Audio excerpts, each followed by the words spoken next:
If 5 years ago you'd interviewed me here and I said, oh, we're engaged in like a cosmic spiritual struggle, it might seem like, oh, this guy's a little out there.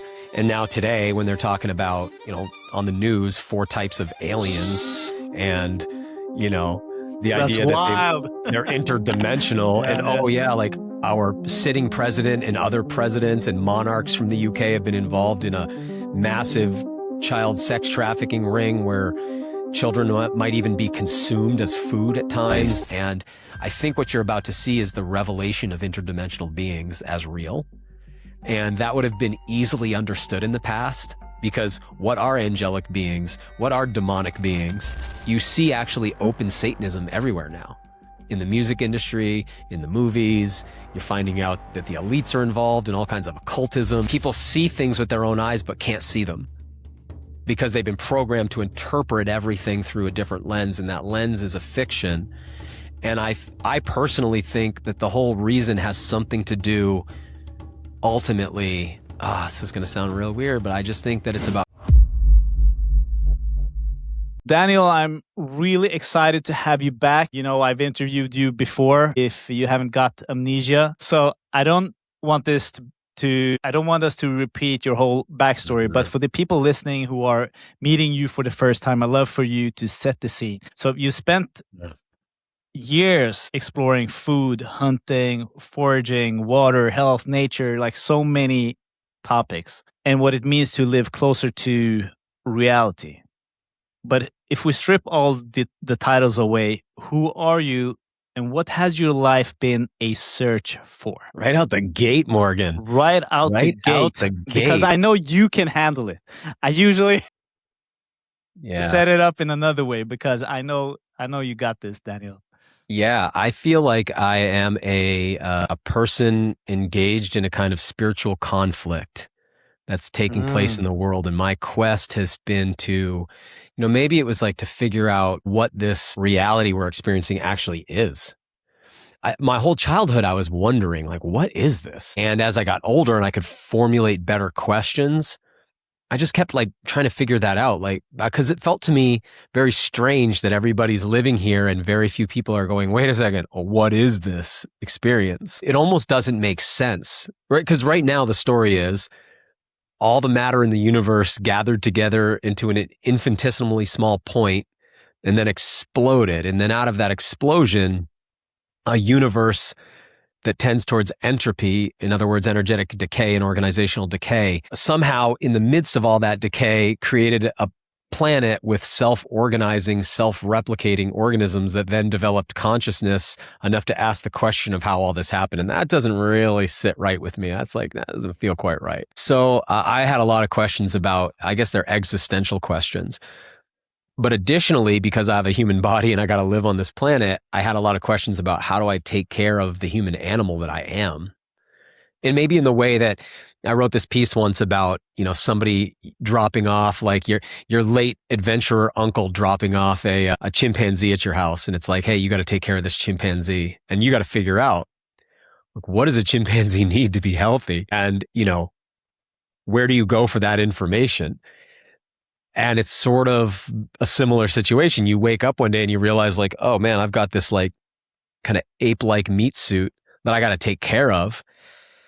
And shockingly, and I think this is the strangest part of our predicament, and this is becoming more apparent to people as time goes on, it's all coming out, that all around us, all of the suggestions that have been given to us are wrong. Not only wrong, but almost seemed intentionally aimed at shortening our lifespan, decreasing our cognitive ability, decreasing our spiritual attenuation, and shortening our lifespan in some way, while maximizing our productivity during our lifetimes so that we are like animals on a factory farm. It's all about what we can produce, how productive we can be before we get tired again, or what we call retire.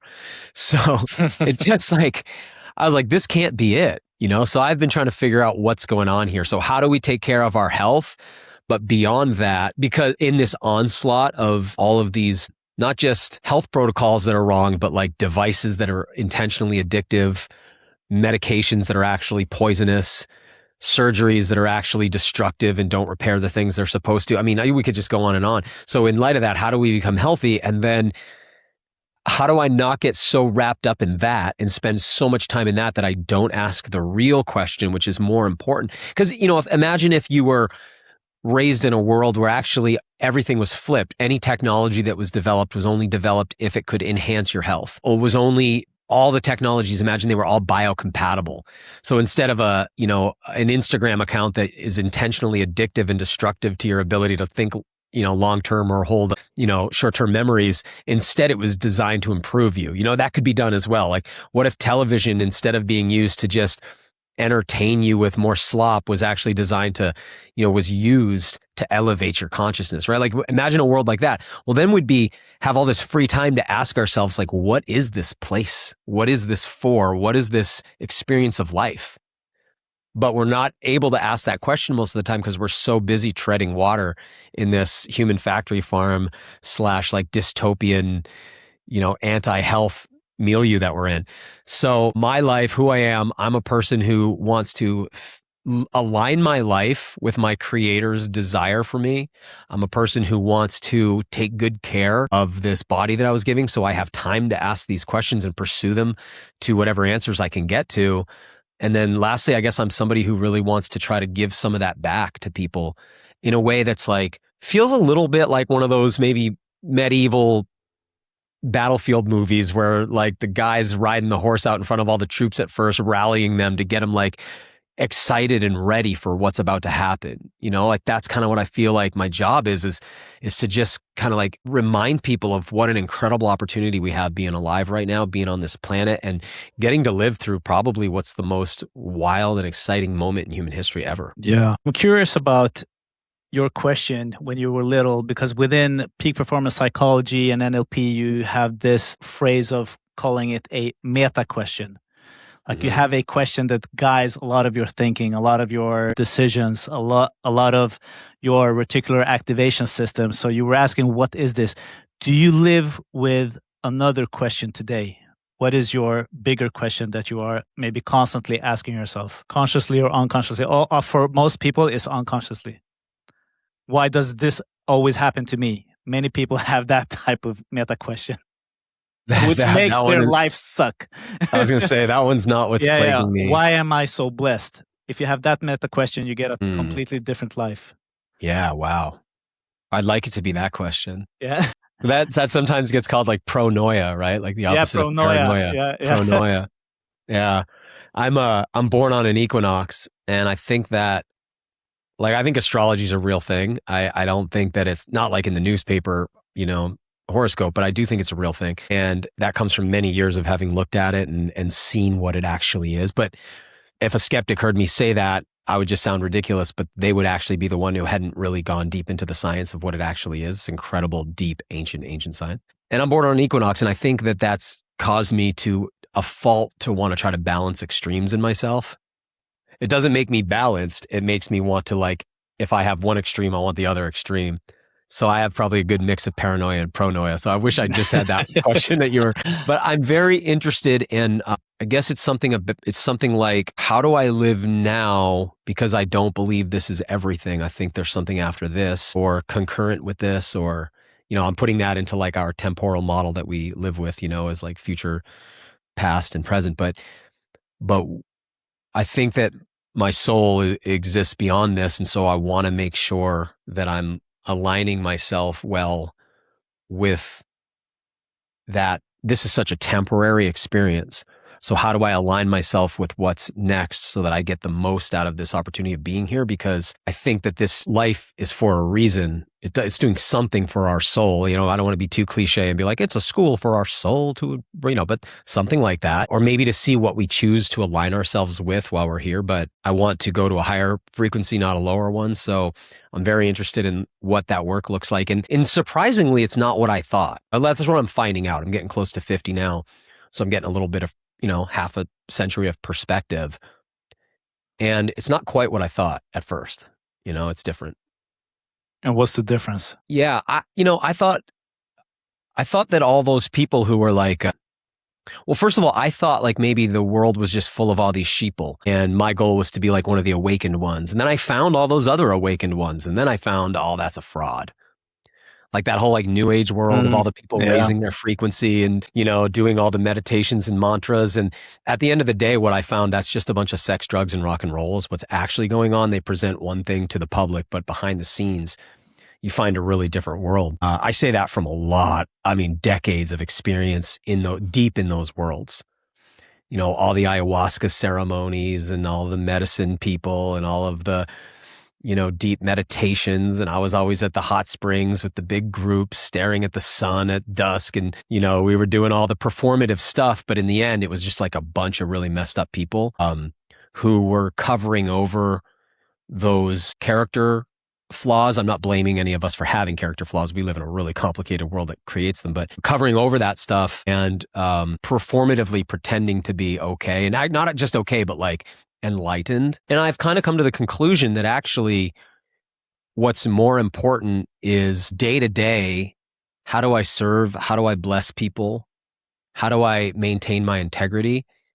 Every day is like the temptation of Christ in a way. It's like every day is an opportunity to align yourself with things that are selfish and that would seem to be right in some ways, like especially if you've bought into this Big Bang evolutionary theory. It's like, well, then that would make the most sense, right? It's all about your fitness and everything. And it's like, I'm just coming to learn in the second part of my life that, you know, helping the old lady get across the crosswalk is a lot more important than, you know, how many hours you sit in meditation or how many ayahuasca ceremonies you've been to, or, you know, how many gurus you've sat in front. Like all that stuff is performative. What I think really matters is the true goodness inside of us. And of course, like the healthier I am, the more I can do that. The fitter I am, the more I can do that. So there's a balance. Like I need to balance those selfish things, you know, make sure I eat good, make sure I exercise right, make sure I'm doing all my practices. But day to day, I just think it matters more that we serve others. And right now, I think we're engaged in, you know, if 5 years ago you'd interviewed me here and I said, oh, we're engaged in like a cosmic spiritual struggle, it might seem like, oh, this guy's a little out there. And now today, when they're talking about, you know, on the news, 4 types of aliens and, you know, the idea that they're interdimensional and, oh yeah, like our sitting president and other presidents and monarchs from the UK have been involved in a massive child sex trafficking ring where children might even be consumed as food at times. And, you know, like as all this stuff comes out, it's like not so far out anymore. I think people are starting to understand that we live in, see, here's the thing, like it's very obvious that if you go out into the woods, it's a complicated ecosystem, you know, because you have predators, but you have herbivores, but you also have parasites and symbiotes. You have plant life, fungal life. It's a complex ecosystem. I think the spiritual world's a complex ecosystem too. And we've had a very simplistic kids coloring book version of it in our minds. And I think now we're starting to see things are a lot more complicated and more interesting than we ever really understood. There are so many things we could dissect from that, but let's go with what's a quote unquote conspiracy theory that you wish everybody knew about? And what would be the effect of everybody knowing about this conspiracy theory? Just the whole thing is getting complicated now because a lot of things we call conspiracy theories have actually recently been verified, right? But we still also have like this huge group of people still calling it conspiracy theories. Yeah. Even though we have a lot of people waking up, doing their own research, everything from adrenochrome and child sacrifice to the COVID vaccines and big pharma, and you know, just fill in the list. Yeah. There's quite a bit, man. It's hard for me to narrow down to just one thing. I don't think people fully understand how much the world's been manipulated at a practical, physical level. Like right now, I'm really into understanding why we're dealing with such a tick epidemic here. And yeah, what's that about? Well, as I dig deeper, it just turns out that Cold War era, there was a lot of bioweapons research on how do you weaponize insects and create pestilence that you could deliver covertly into enemy territory and then have people develop illnesses that are difficult to diagnose, but that would take people out of the fight. So they were weaponizing ticks. It's one of the vectors. And now it's looking like this Lyme disease epidemic in the United States might be a bioweapons leak out of Plum Island that is right near Lyme, Connecticut, where Lyme disease first started to emerge. Now, if you start to Google around about that, it's like, no, the spirochete genetics have been found in Otzi the Iceman. Lyme disease has been around forever. It's like, yeah, I know. Just like coronaviruses have been around forever. But that doesn't mean that they weren't gain of function at some point and then weaponized and escaped, right? You remember when that was like a conspiracy theory and now it's like the FBI has come out and said that's their opinion. Yeah. You know, like it took 2 years for every conspiracy theory around the COVID vaccine and like that whole period to be verified by the mainstream news. Yeah. So some other so that's one is like how much of the illness that we experience in our world is actually natural and how much of it has been weaponized. That's one thing I'm really interested in. And you know, it gets blamed. So like if I was to walk it through my backyard right now in the tall grass, it would be nothing for me to come out with 15 ticks. If I just took like 100 meters through the tall grass, I'll probably have about 15 ticks on me at the end of that. Is this normal or is this? Well, when I was a kid, I didn't see a tick. I didn't personally see a tick with my own eyes until probably like 15 years ago. And 15 years ago, you wouldn't have gotten that many ticks on you. You didn't see them that often.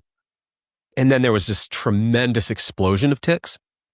And now, unfortunately, we're seeing here in Maine where I live, we're starting to see the first of the Lone Star ticks. And that's the tick that can cause the alpha-gal allergy. It's got the alpha-gal sugar in its saliva. And so it creates that red meat allergy or that mammalian meat allergy. And that it just so happens to be happening at the same time that we're seeing. Let's connect the dots here, Daniel. Yeah, well, what we're seeing is like the meat allergy. My thoughts just went to Bill Gates.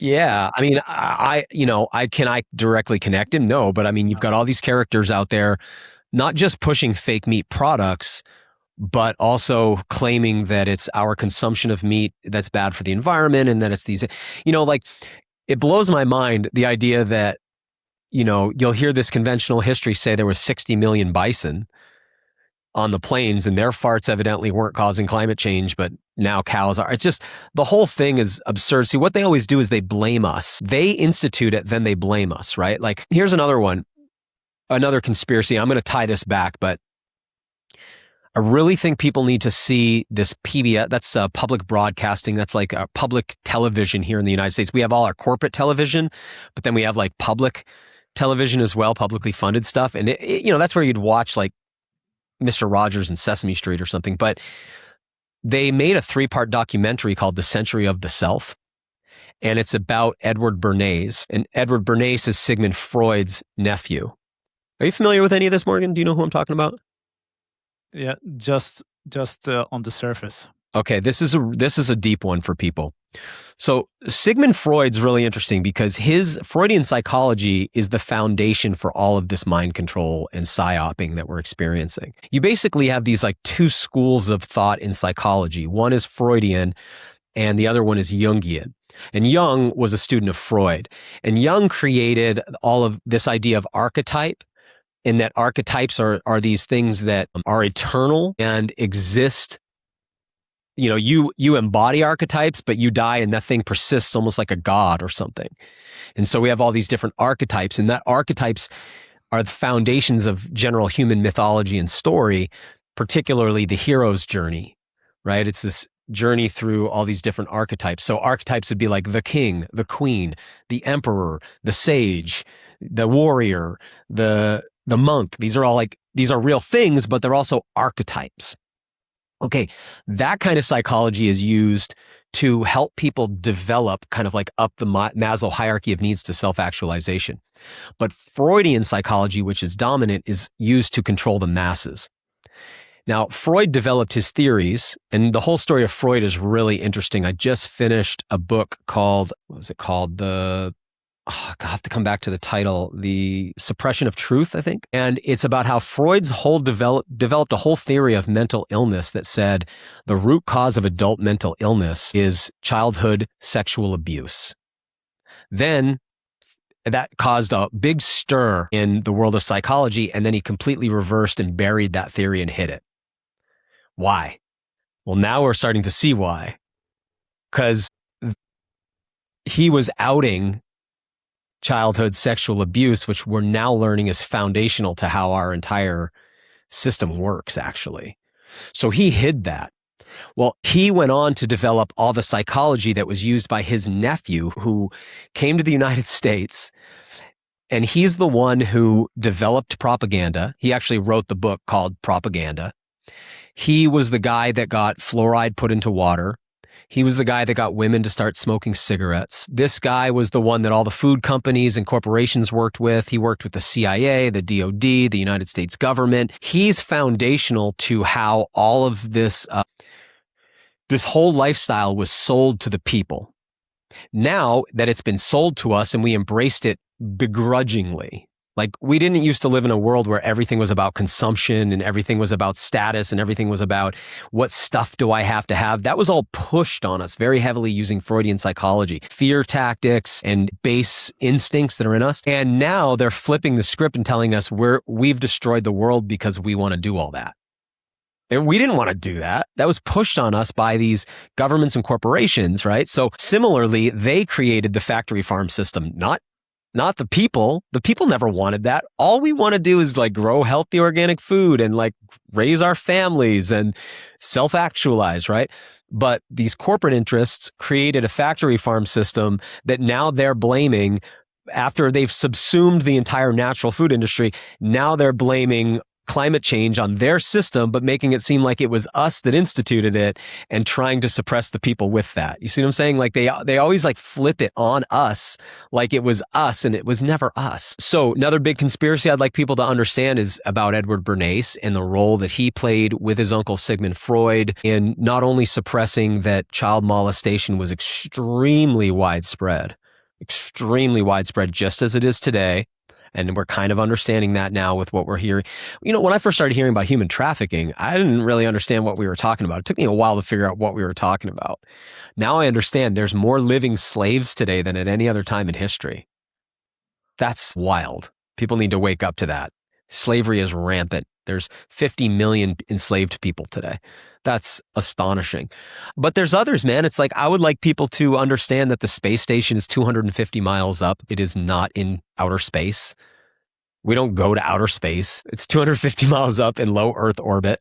I don't know if we really went to the moon, but I know that footage isn't real. I mean, you know, and if you want to believe we went to the moon in 1969, it's like, okay, so we had 1969 technology took us to the moon, and then we got back and we taped over all the original footage and we destroyed all of the technical information needed to return to the moon, and we never went back for it's been like 50 years. Like that's a really hard story to swallow, you know? But if you believe it, your idea of what human beings can do versus what you would think humans can do if you didn't have that story is profound. You know, because we grew up with Star Trek, Star Wars, a gazillion alien invasion movies, this constant idea of space as if we're exploring. I think it leaves people with the subconscious impression that we're exploring space when really all we can do is go up into high Earth orbit.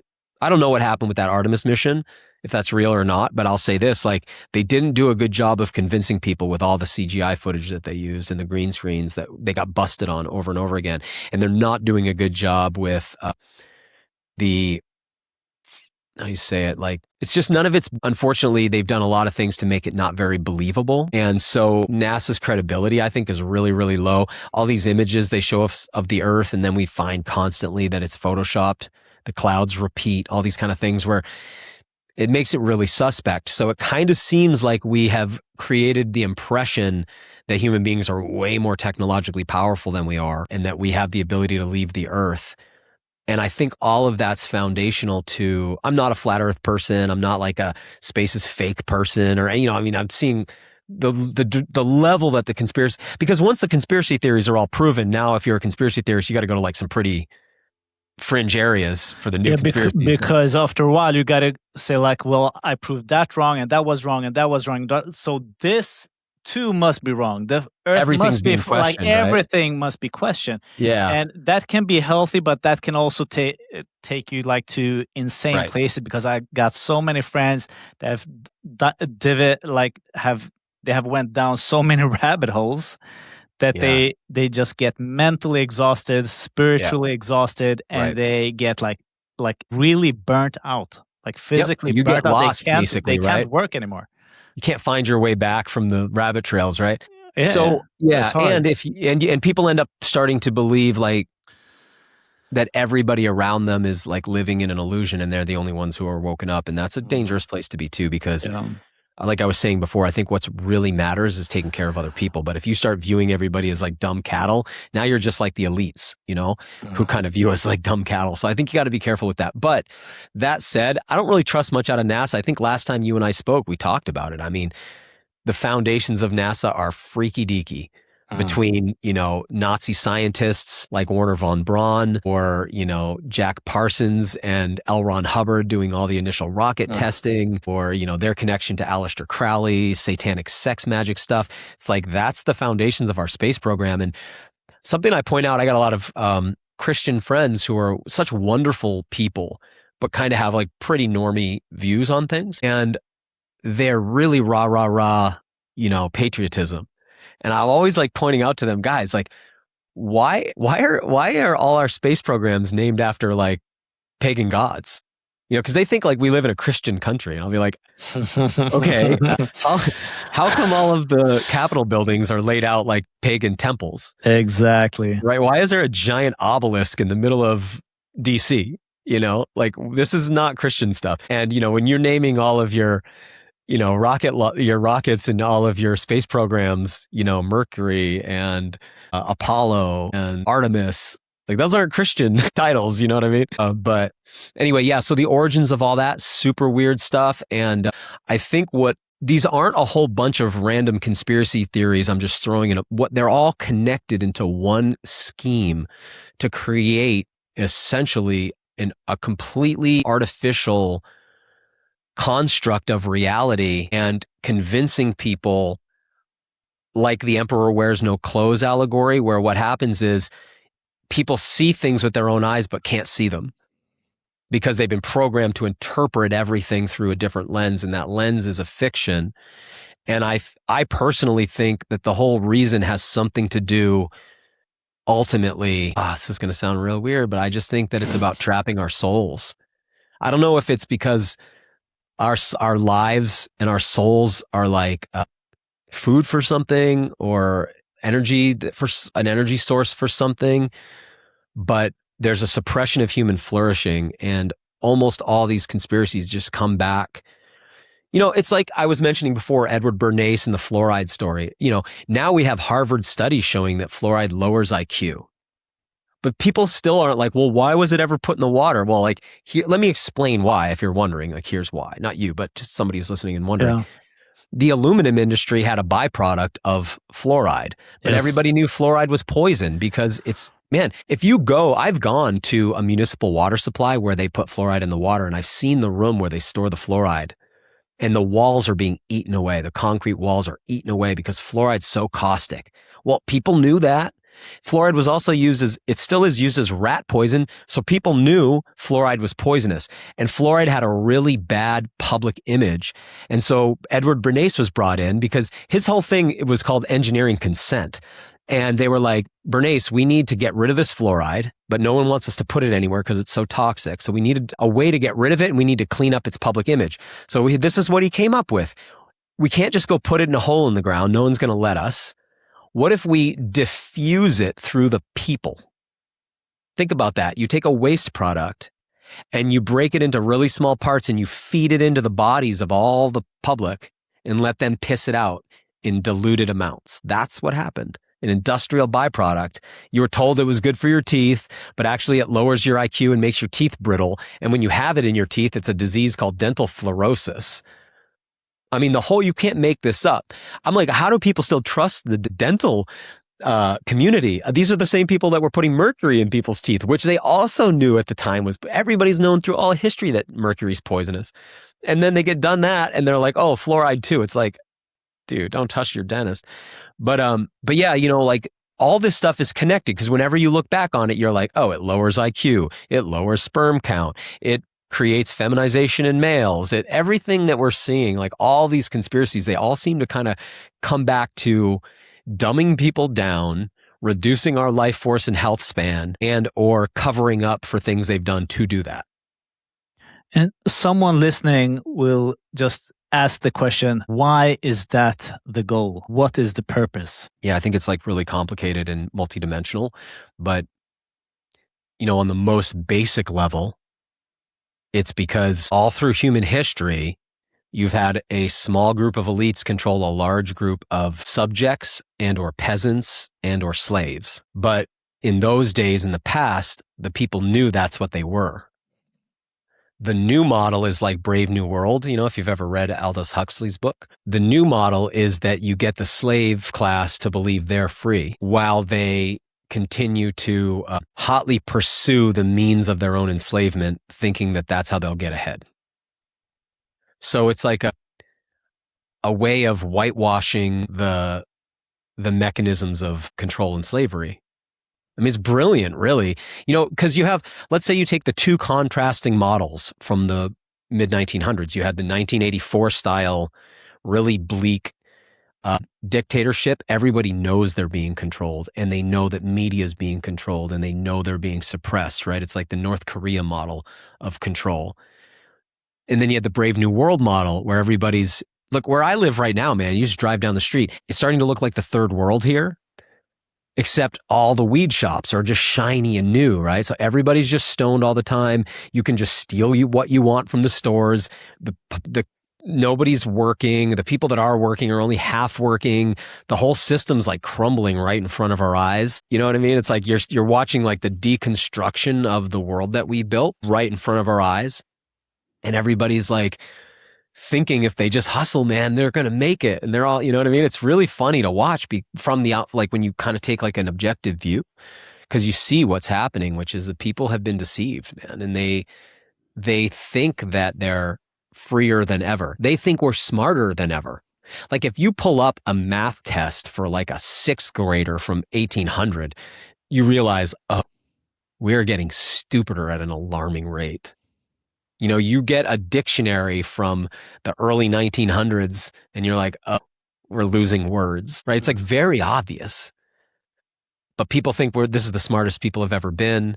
This is that we're reaching like new levels of potential. And unfortunately, that's not what's true. We're being deceived, And that deception's like really what I want to, I have 3 parts of my career so far. It's like I've been a public speaker, and then I was a podcaster, and then I was a cable TV show host. And now I'm coming back to podcasting because I just want to like battle against this deception. Let us go into your podcast. So this is breaking news. Are you saying it for the first time? Are we breaking the news here on the podcast? Well, I mean, I've been mentioning it, but yeah, now I can say that we're launching, in probably the next week or so. I'm just putting the final touches on 3 episodes, and they'll drop soon. Because I don't know if you remember it, but from our latest podcast, when we spoke the last time, we saw so many comments about you getting back on a podcast. So how has the fans, the OGs from the Rewild Yourself era been pumping you up or asking you to? I have gotten a lot of that. It's been very encouraging. Mm-hmm. Very encouraging. Because it's such an honor, man. There's just so many voices, like certainly, I'm sure you've gone through this, when you get the imposter complex creeps in and you're like, as if I need to be out here. There's so many voices. And some people are so talented and so good that you're like, man, is there any need for me to be doing this as well, So it's great to have people be like, hey, man, I really miss your old shows. One of the challenges I've had is I make strong pivots throughout my career. That's been one of the things I've done. So, when I was doing my first podcast, Rewild Yourself, and it was all about human rewilding. And then I made this strong pivot and did a project called WildFed, and that became the TV show. And that was just like hunting, fishing, and foraging, because what I wanted to learn was a valuable skill for food acquisition. Because I have a strong sense that this glut of calories we've been living in for decades is probably winding down. When you see things like the billionaire class buying up all the farmland and Palantir, I mean, let me just say it again. Palantir being put in charge of the U.S. food supply. Like, I don't know if people understand, like Peter Thiel from Palantir, right? Who's going around giving workshops saying that the Antichrist is going to show up to try to stop AI from saving humanity. It's like, bro, sorry, I'm not buying it. You know, people like to point out his name is an anagram for the reptile. It actually is, which is really interesting. Yeah, but you know what Palantir means? Do you know what Palantir means? No. So it's from Lord of the Rings. And if you know Lord of the Rings, there's those crystal balls in the story there. You know, Sauron, the wizard, he uses one and Gandalf warns him. It's like, hey, whenever you look into that crystal ball, anybody else who has, there's like 8 of them or something. Anyone who's looking into it can see you too, right? It was this all-seeing technology that allowed these wizards to see everything that's going on in the world. Those were called Palantirs. So right? The actual word is from the Lord of the Rings movie. So it's Tolkien's made up vocabulary, languages. All right. For a magic seeing ball, you know, that gave you kind of like the ability to see everything that's going on in the world, right? Yeah. And predict the future. So they developed AI software and tracking software that's now used by the US government, and it's been used in war, and now they're applying it to the food supply to track all the farming in the United States. So when you see all this kind of stuff happening at once, and you see something like the Straits of Hormuz closed for a long period of time, where so much of the world's fertilizer comes through, and you see things I'm sure you're seeing on your continent. You know, was it Denmark where all those farms were being shut down, all that farmland was being deactivated and taken out of production? When you're seeing a war on meat consumption, all these things, it's like, the writing's on the wall, there'll be less food around. So I wanted to do WildFed for a couple of reasons. One, I wanted to share and teach that, but I also wanted to really get the experience myself. So what happened was a lot of people who knew my work were like, man, I'm not really into this wild food thing as much as I was into your old shows. You know, I used to do a lot of shows on deeper kind of content and concepts. So, you know, psychology, birth, death, sex, like all these kind of deep aspects of human psyche and body that I was interested in. So a lot of people were like, hey, dude, I wish you'd go back to doing Rewild Yourself. But then after I built the audience with WildFed, and now I've started to talk about the kind of things we're talking about today, and a lot of people are like, hey, man, kind of wish you'd just talk about wild foods. And I have to be like, I have to go where I feel led and called to be. And true. I never really wanted to talk about current events at all. Like I never really made that part of what I did. But I feel like the situation's gotten so severe that it's all hands on deck. And I feel really called to get into the conversation because, again, just as a reminder, I saw Fox News talking about 4 different species of aliens the other day, right? It's like the narrative. I gave a talk the other day where I was talking about the Overton window. I'm sure you're familiar with that idea. Like, no, I haven't heard about it. Okay, the Overton window represents everything that you can talk about comfortably in a social setting. And so there were things that you couldn't talk about. Let's say you go back 20 years, like human trafficking wasn't something you'd talk about at a dinner party. Yeah. Right? And not today in Sweden. Yeah, maybe. Now it's on the news. So in other words, now it's part of the Overton window. It's now in there. Excuse me. I had quite a workout yesterday. My lungs are absolutely wrecked today. Feeling good, huh? Man, hardcore echo bike ride. Okay, so the Overton windows move substantially. You know, when you're having public conversations about elites, monarchs, and presidents being involved in human trafficking and there being different species of aliens, it's like, okay, wow, the conversations moved laterally quite a bit, right? It's pretty weird. You know, it's sort of like there was a time where the idea of trans people, that wasn't being talked about. I remember, you know, we called them transvestites when I was a kid. That was the word. We don't call them transvestites anymore? No, right? It's like and transsexual was the word for a while. Yeah. But people didn't really understand this. this community of people wasn't in the Overton window. No. Just like gay marriage at one point wasn't, and then eventually it became a public conversation, and now it's inside the Overton window. You can talk about it, right? They're not talked about in dinner conversations. They are in the dinner having conversations. Yes, exactly, right. So the Overton window's moved to a place now where what I've noticed is, particularly around the UAP conversation, this is where it's gotten real interesting to me. When I was growing up, the idea was that aliens were coming from faraway planets. You know, they were flying here in their UFOs from other star systems or something. But now if you listen to the conversation, all I'm hearing is interdimensional and ultra-terrestrial. You're not hearing so much about them coming from far, far away. You're hearing about them emerging through dimensional portals somehow here, or that they've always been here living covertly alongside us somehow. And I'm saying that that's the conversation I'm hearing from government whistleblowers, and I'm hearing from Congress people, right? So we have several, Tim Burchett here in the United States, Anna Paula Luna here in the United States. These are Congress people saying this stuff. These aren't just random, this isn't Alex Jones ranting or something like that. This is our Congress. Yeah. The conversation's changed so much. I just feel like I really want to step into this because I think we're in maybe like final stages of a deception. One of the things that's really interesting is legend has it. I can't, there's no way to validate it. Legend has it that Wernher von Braun at the end of his life, so this is the Nazi rocket scientist who's at the foundation of NASA, and who, helped to develop the Saturn II rocket, that he said that there would eventually be a faked alien invasion. Like that was where all this was leading. And one of those conspiracy theories you still hear about a lot is Project Bluebeam, the idea of a faked alien invasion. And I sort of see that the groundwork being laid for that. I don't think any of this stuff is what is being said publicly. I think that's an illusion. I think there's something more going on with this story. And I don't think there's going to be any, just like there was no honesty around COVID, just like there was no honesty around the elections, just like there was no honesty about what was really leading to all the rioting in the United States. Sorry, I keep speaking for the US, but I mean, that's just where I am and what I know. But like, I don't think that this is where the government suddenly gets honest and tells us the truth. So I'm seeing a big deception coming, and I'm afraid of what will happen if more people don't step in and start to share their voices.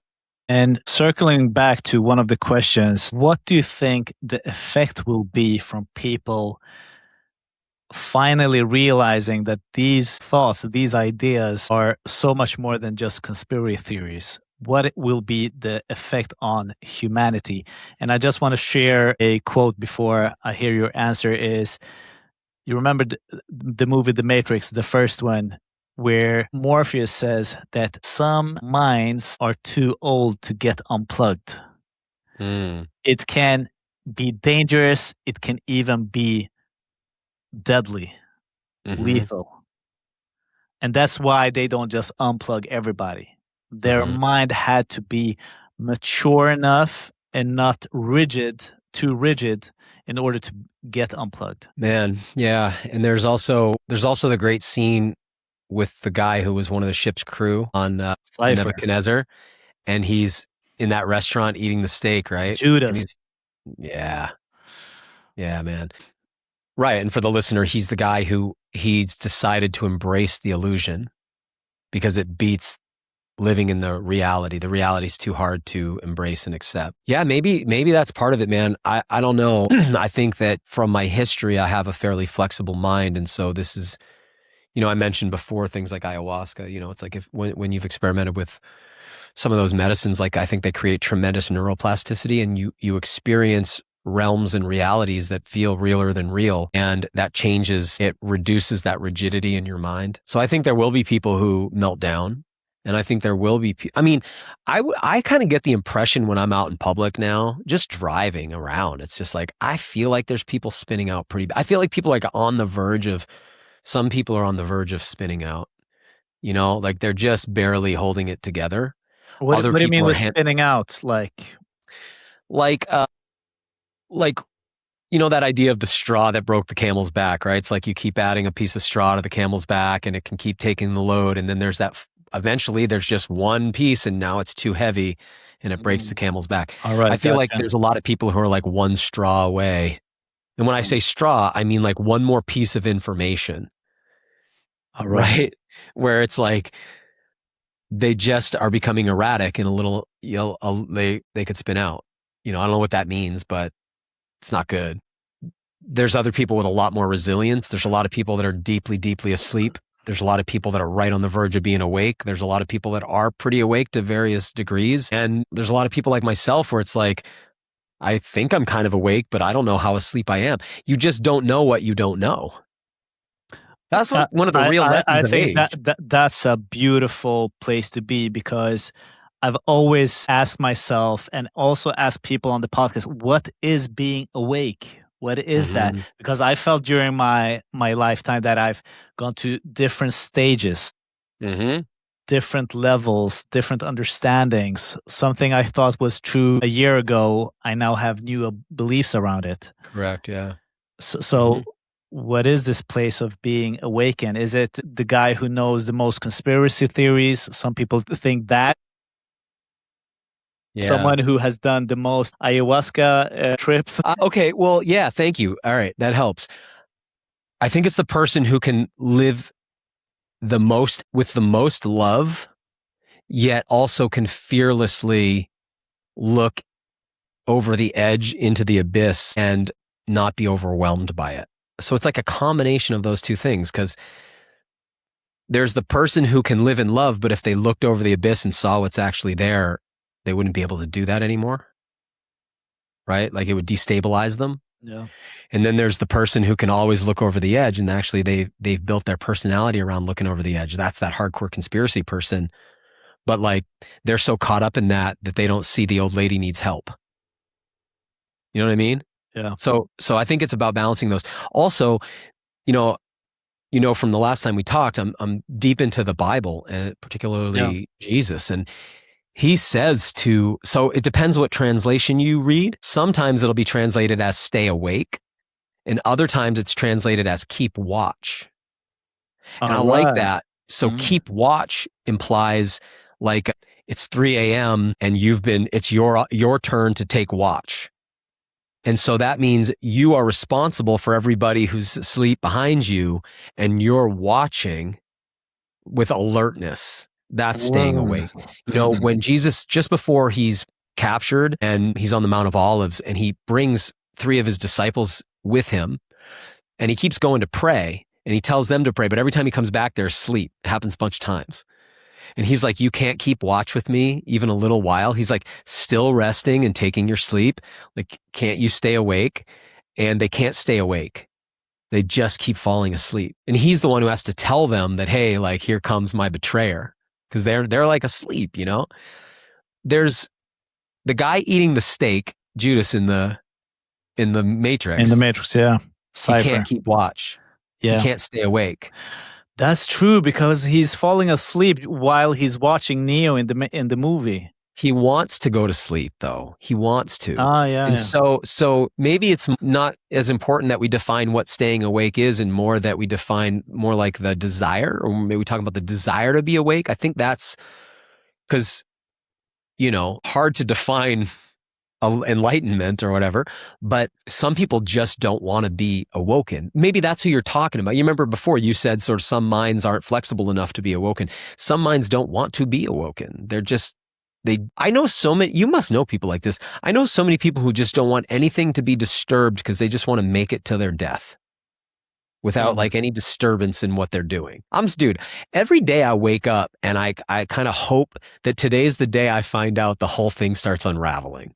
Yeah. You know what I mean? I can relate. Yeah. And it's not because I want the world to be chaos, because that would not be good for me or my family or anything like that, or the people I love or anyone I know. It's because living in an empire of lies is so uncomfortable that I would rather it come crashing down than to continue to live in the lie. And so it gives me a desire. So I'm keeping watch also because I think that even greater levels of deception are coming, and I don't want to be deceived. And I think some people are just immune to it, but the masses aren't. Most people aren't. And so I think you have You have the small percentage of people that's the elites, and then their bigger percentage of useful idiots that they employ. That would be, music industry, entertainment, right? Like these people aren't necessarily inculcated they are inculcated. They're not indoctrinated or necessarily initiated into it, but they're the pawns of it.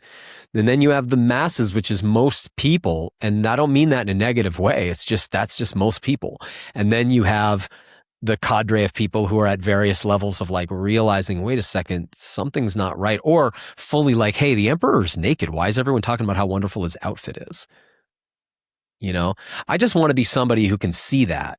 Do you know the story I'm talking about? The emperor wears no clothes. Yeah. So I just want to be, I just want to be somebody who can see that the emperor is naked. Maybe that's being awake, is just being able to see it. Mm-hmm. And so when I listen to, like, for instance, when I watch this UAP thing, there's just so many. See, a lot of people can't spot a snake. I find that interesting. There's certain characters, like I think Elon Musk is a great example. If you can't spot you're a metaphorical snake, because I was just in the woods with my kids and we were talking about snakes, and that's why my mind went into real snakes. Yeah, I don't mean he's like a lower dimensional reptile or anything like that. A metaphorical snake. Yeah, metaphorical snake. Yeah. Okay, when you look at what his actual work is doing, okay, and the things that he says and the things that he does and the way he presents himself, it's so clear this is an enemy of humanity. But think about, I don't know if you have this phenomenon in Sweden that we have here with serial killers who become like celebrities. So like you have these like Jeffrey Dahmer type characters where, woman after woman after woman falls for it and gets butchered by this guy, right? Because they can't spot the guy's a snake. They don't see him. They don't see it. And then even after he's revealed as a snake, he becomes like this romantic icon.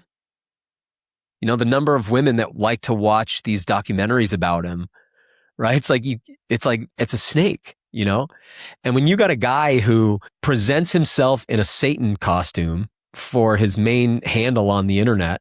Yeah, on X. And he develops a human replacing robot and self-driving robot cars. And then he makes it so you can't go anywhere in the world without internet. You know what I mean? And then he's like, I want to take human beings off the earth to Mars. You have to have had your head so twisted around to think that person's a hero and not understand, like, this is an enemy of humanity. The things that he wants to do to humanity are so bleak and dark and dystopian. And it's so obvious. But again, if you haven't been keeping watch, it's easy to be fooled, I guess. And people are fooled by this stuff. All these characters, man, they tell you exactly what they want to do. It's like Klaus Schwab from the World Economic Forum, right? I think that one's a little easier to see, like, oh yeah, that guy's an enemy of humanity. Yeah, because it looks like a Bond villain as well. Right, but then how did he get to that position? Because so many people believed that he was good. Yeah. Obviously, right? It's how he got there. So there's a lot of these characters, and I just think that people should probably hone their ability to recognize a snake. So how do you keep watch, becomes my question here. Yeah, well, I think a big part of it is spiritual discernment. And I think you develop that through your relationship with your creator. I mean, I don't know how else. See, here's what I think is unfortunate, that in my current worldview, I want to make sure I say current because, like you were saying before, it's like it's a constantly evolving, changing thing, right? For sure. I think But in the way I'm looking at it, I always wanted to, not always, but there was times I just wanted to try to be like, let's say that there's sheep and there's wolves. I wanted to be like a coyote or something. I wanted to be other category, neutral party or something, or like not involved. I don't really think it works like that now. I think, there's like two masters and you're serving one or the other. And if you think you're neutral, you're probably not serving the right one. You know what I mean? I think that's actually how it works. The ancient church, when they would baptize you, you don't hear this today, but when they would baptize you, they would say, do you renounce Satan and all his works? And it's like, yeah, man, I do renounce that. But if you haven't done that, if you're in love with the world, see, in the scripture, there's this interesting thing where the word "the world," as it's used in the New Testament, it's actually the Greek word cosmos with a K. And there's this great verse in 1 John. He says, "We know we're from God, but the whole world lies in the power of the evil one. The whole cosmos lies in the power of the evil one." Like there's the evil one and all of his hierarchy actually have dominion over the earth.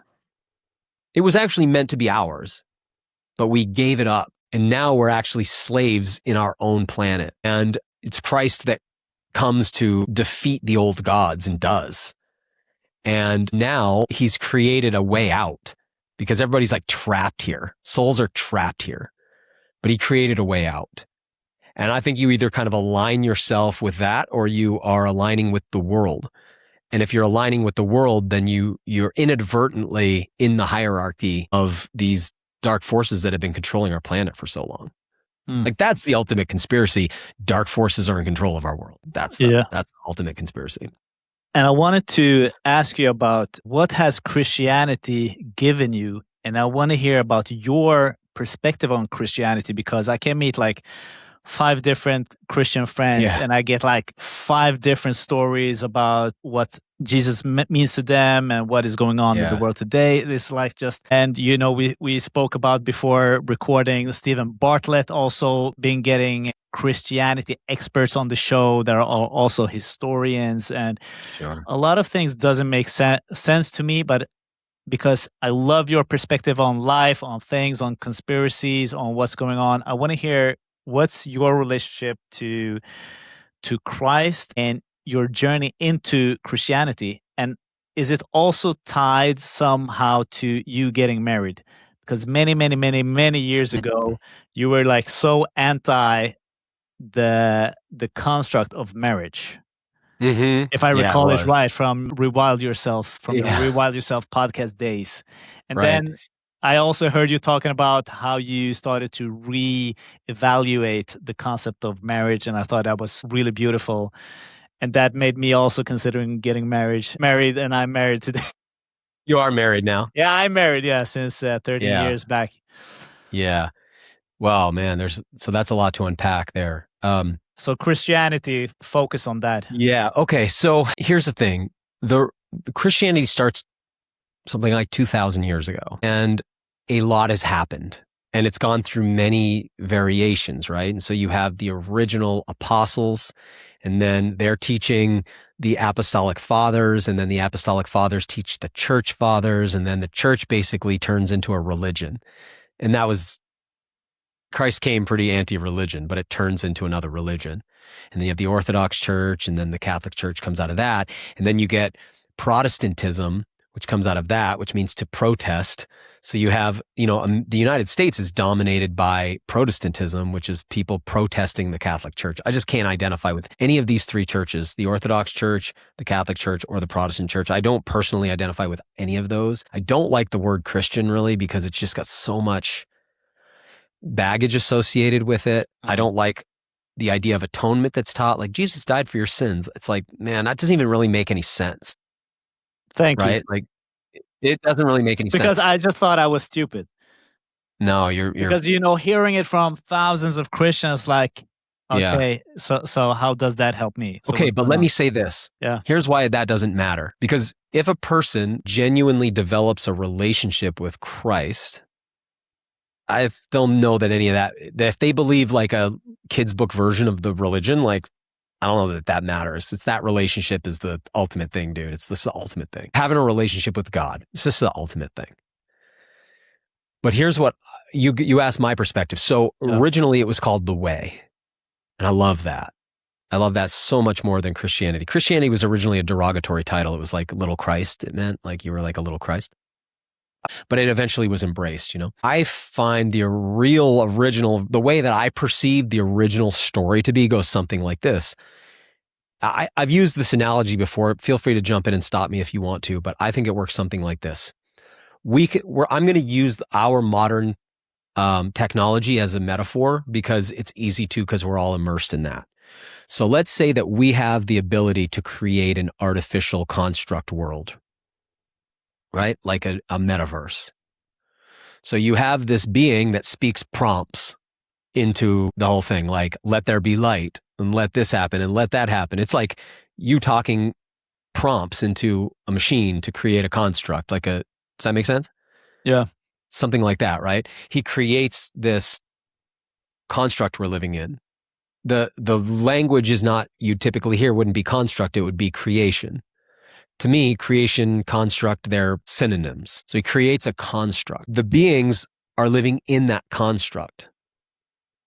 But another being deceives them because of maybe his jealousy and his pride and his desire to rule over those people and to not be ruled over by them.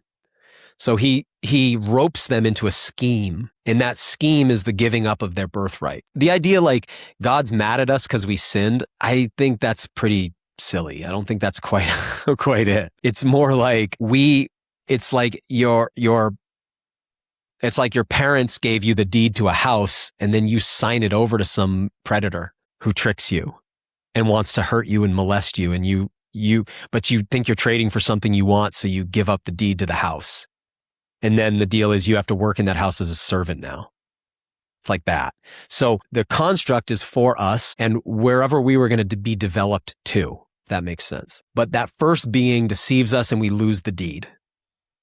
Then later, this is in the book of Enoch, 200 beings called the Watchers. What are Watchers? You know what I mean? Like, they're described as sons of God. They're like angelic beings, but what is that? It's like interdimensional beings, forces from outside. They come down to earth and they mate with human women and they create the golden age. This is the antediluvian world. This is the age of the pyramids and of the giant megalithic structures.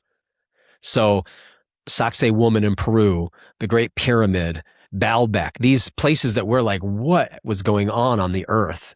This golden age. Now, please remember, all the other religions talk about this golden age as being amazing, except the Christian view and earlier the Hebrew view, which was no, that was actually a very wicked world controlled by the gods, right? The gods were these beings that came down and interacted with humans and manipulated the world. Okay, so the world becomes so corrupted by this that that God does this cataclysm that we call the flood. There's no debate about this happening. I mean, at this point, it's like every culture tells this story of the flood, right? There's thousands of variants on this same story.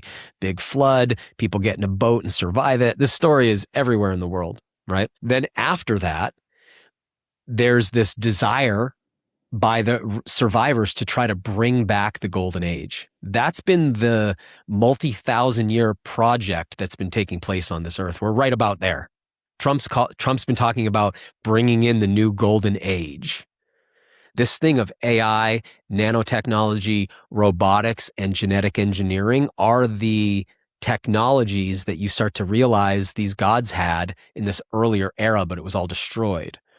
And now it's being rebuilt, right? And the earth is kind of turned into essentially like a prison for people, for our souls. And it's like a legal thing. It's like so the idea of Satan, which means the accuser, he's like a prosecutor. So think of like a prosecutor in a court. He's the accuser. He's accusing you before God in God's heavenly court of all of these crimes, these sins. And they're the reason none of us can get out. It's like we're tainted, and that tainting keeps us trapped inside this construct. So Christ comes down here. That's like, imagine the being that created the construct. He's outside the construct. He's Mark Zuckerberg. He's created the metaverse, right? Imagine Mark then downloads himself in there to interact with the characters. Christ comes from outside, downloads himself into a human body, and beats the system. Because the system is any kind of thing that you do wrong to sin against God or your soul traps you here, but he makes it around that. He defeats death. And that opens a doorway so that our souls can actually get out if we want to accept that. But most people are too addicted to the construct, like the guy eating the steak in the Matrix. They don't want to get out. So they choose to stay. Now, we have this 2,000-year-long period. So in the beginning, I want you to really imagine this world. See, people have been so tricked about history. Have you ever seen Apocalypto, Mel Gibson's movie? I love that movie. Right. Okay. I love that movie. Yeah. All right. It's So great. you get to the Mayan city and you see the scale of the human sacrifice going on. Oh, yeah. Right? This is going on all over the world. Okay? So, right like now or during that time, you mean? Both. Both, yeah. Both. But during the time of Christ, if you actually look, you'll find out that human sacrifice is happening all over the world. And all of the gods are hungry for human blood. And everywhere you go, they have their local gods, but those gods, it's covenantal relationship. They need blood, human blood. So the scale, like if you just do, I don't have the numbers in my head, but the scale of the Mesoamerican slaughter of humans is just for ritualistic purposes is astonishing.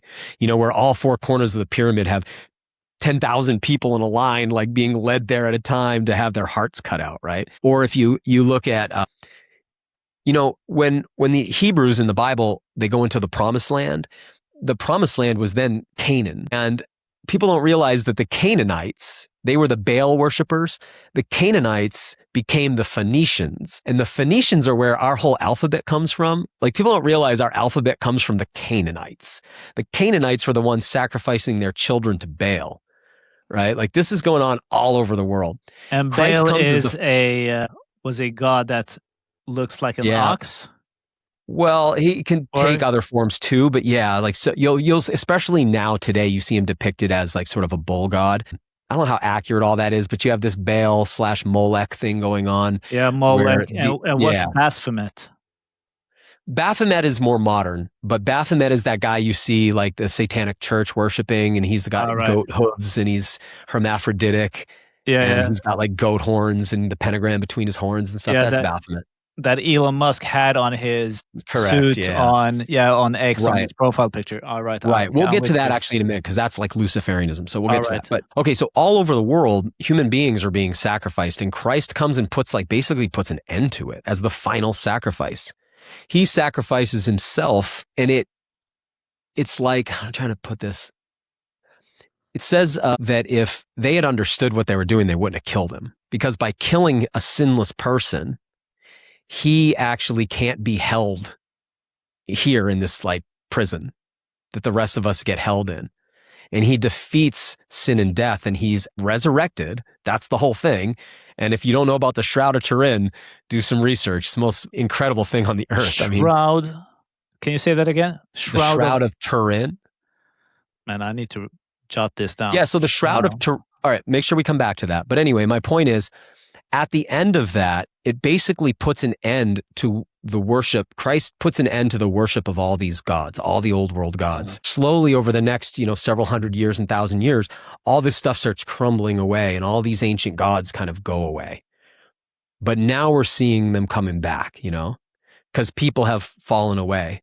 And the Christian path has turned into a religion thing. And religion does not get you there. Religion's like, I follow a set of rules. It's like, if you're in a relationship with your wife, there are certain rules she'd like you to keep, but she'd like you to keep them because that's what your heart wants, not because you're like following a set of rules and doing a set of rituals, right? It's like, if you're just doing the rituals, but your heart is not there, it's like, if you're looking every woman up and down like you'd like to sleep with her, and you're wanting to sneak off and do things that you shouldn't, and you're not really committed to the relationship, but you act like it and you walk it out, is she going to be happy? It's like, nope.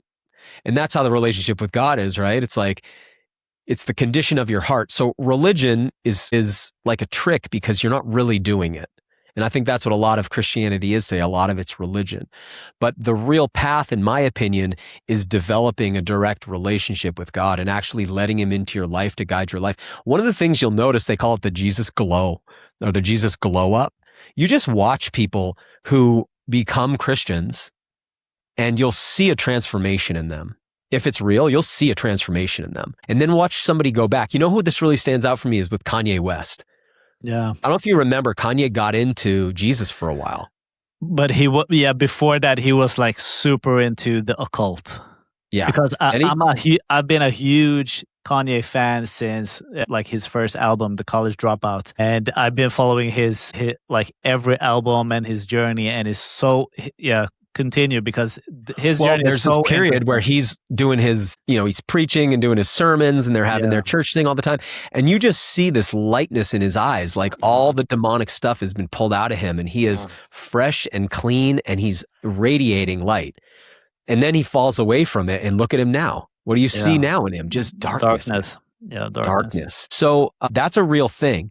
Now, the problem is this. The world sees that glow and they see it as naivety, right? Like, so they think when they see that innocence that somebody gets, that's that whole idea of being born again. I don't mean like I hate it because the language is so fraught with so much garbage, But the idea is that you get to be reset and start fresh from a clean slate, and you can renounce the works of this world and the works of the devil, and you can enter into the kingdom of God and have a connection with God and actually let him be the guiding force in your life instead of all of your instincts and all of these demons on your shoulders telling you to do all kinds of crazy things, right? So you have this like clean relationship and you've been born again. But the world sees that and they think that people look naive, like school children. They don't really know what's going on. You know what I mean? Like that. I'm sure you've experienced it too. It's like when you're around people and it's like, oh, they don't want to do any of the fun stuff. They don't want to get drunk and party. They don't want to like sleep around. They don't want to, and it's like, oh, I can't really be myself around this person. Right. But it's actually our own like shame and guilt about what you know what I mean? Cause like when people are doing stuff that's not good for them, they want to be around other people that are doing that too a lot of the times, right? They certainly don't want to be around people that aren't doing that. And so it's they like, want to avoid shame for sure. Yeah. Right. Well, that's foundational, right, to all human psychology. So anyway, to me, what it's really about, there's some kind of cosmic struggle going on.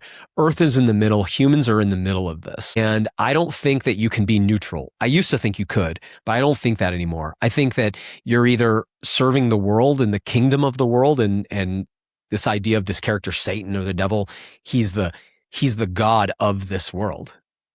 He's got dominion over everyone here and over the world. And Christ creates a bridge out where you actually have the ability to escape that.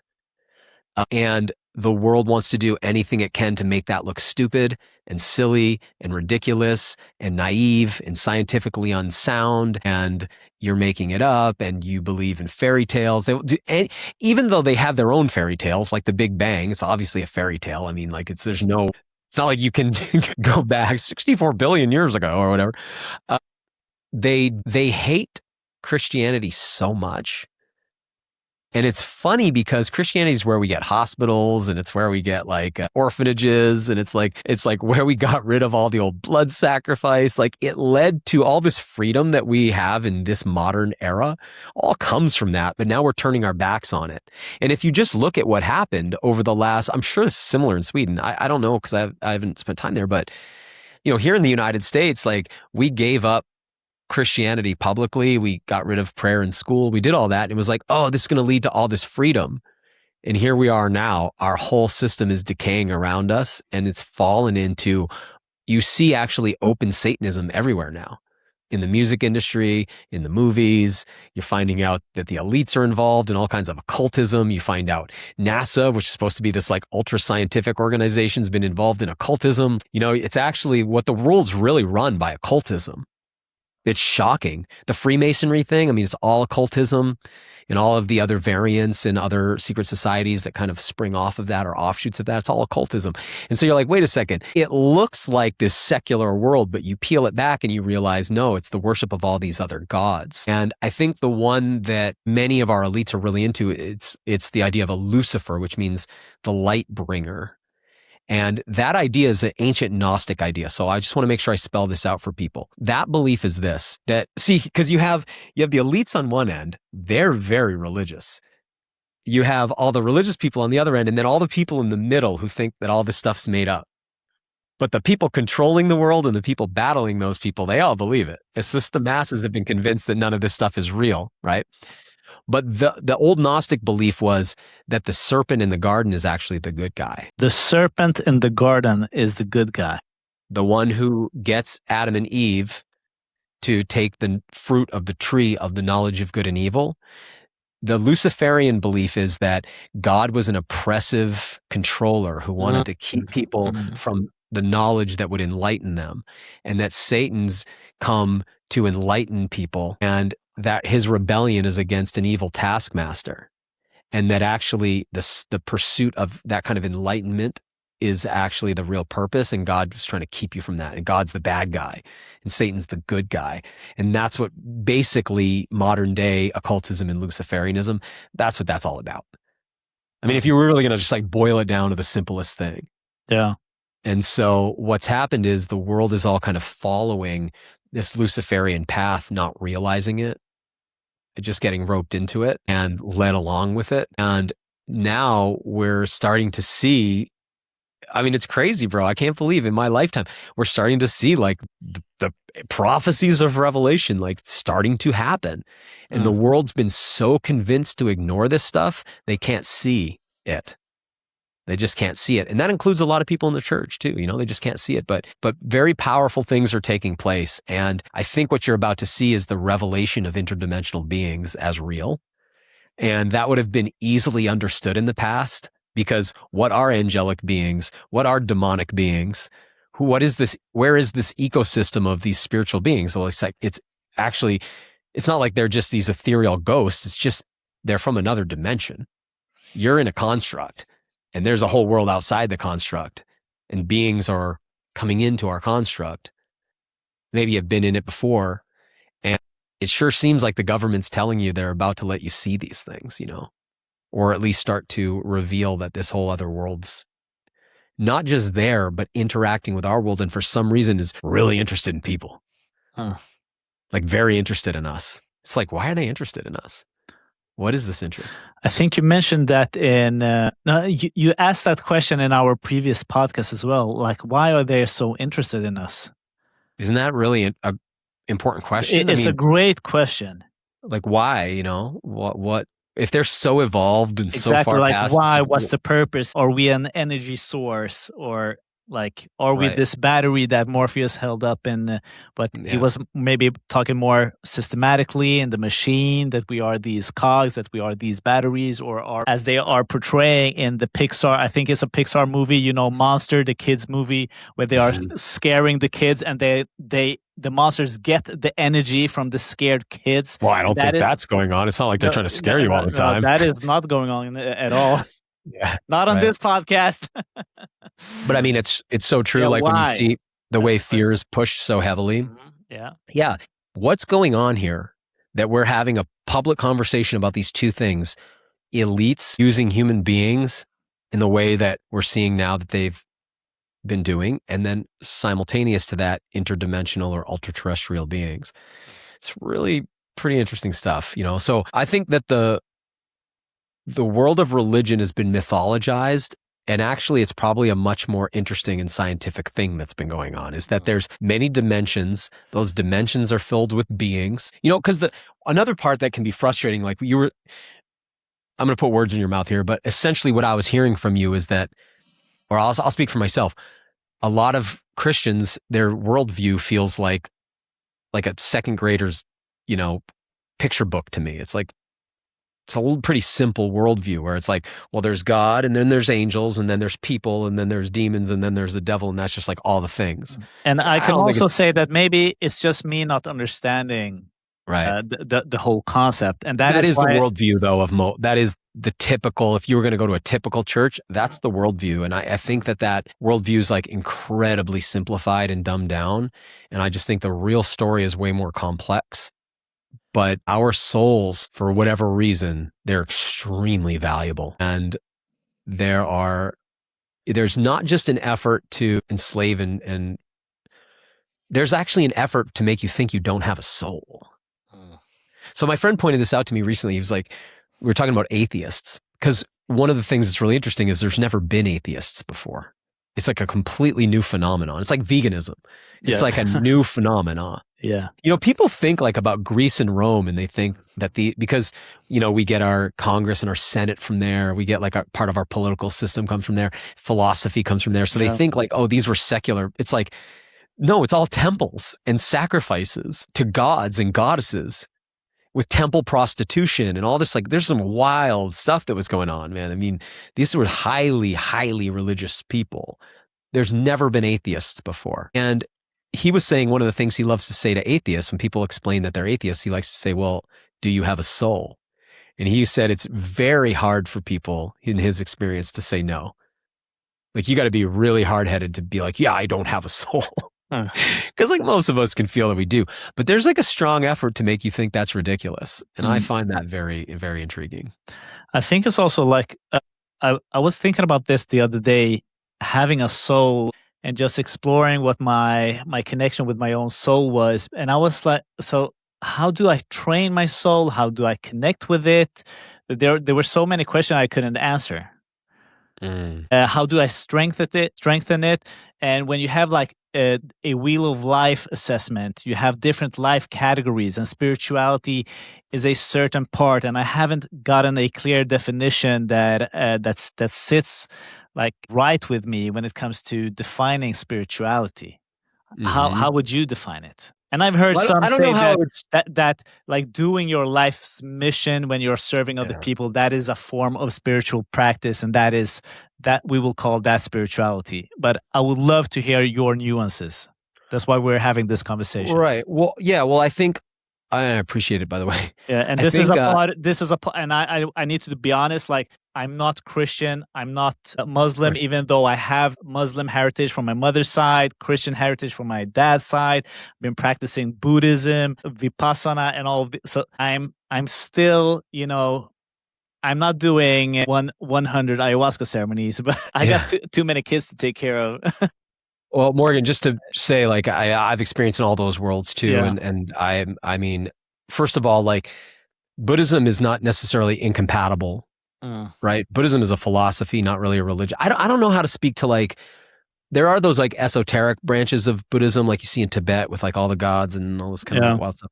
But like Buddhism at its core, it's like practical, a philosophical thing. And it's kind of interesting that they say something similar to what I was just saying, that like souls get trapped in this wheel and they can't get out, right? And what's so cool about Jesus is he got out. And by the way, I brought up the Shroud of Turin, which is the most studied artifact on earth, which is the burial cloth of Jesus, which bears a photographic negative of him at the moment of his resurrection.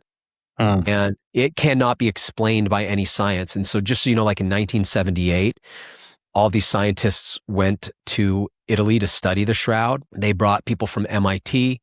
They brought people from NASA. They brought people from the Air Force Academy of Sciences. And these guys all thought they would go disprove this thing as a painting, like within 5 minutes.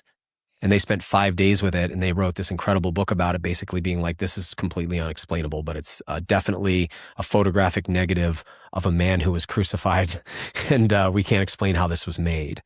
And the current explanation is that it had to have been made by a massive light burst coming out of the dead body.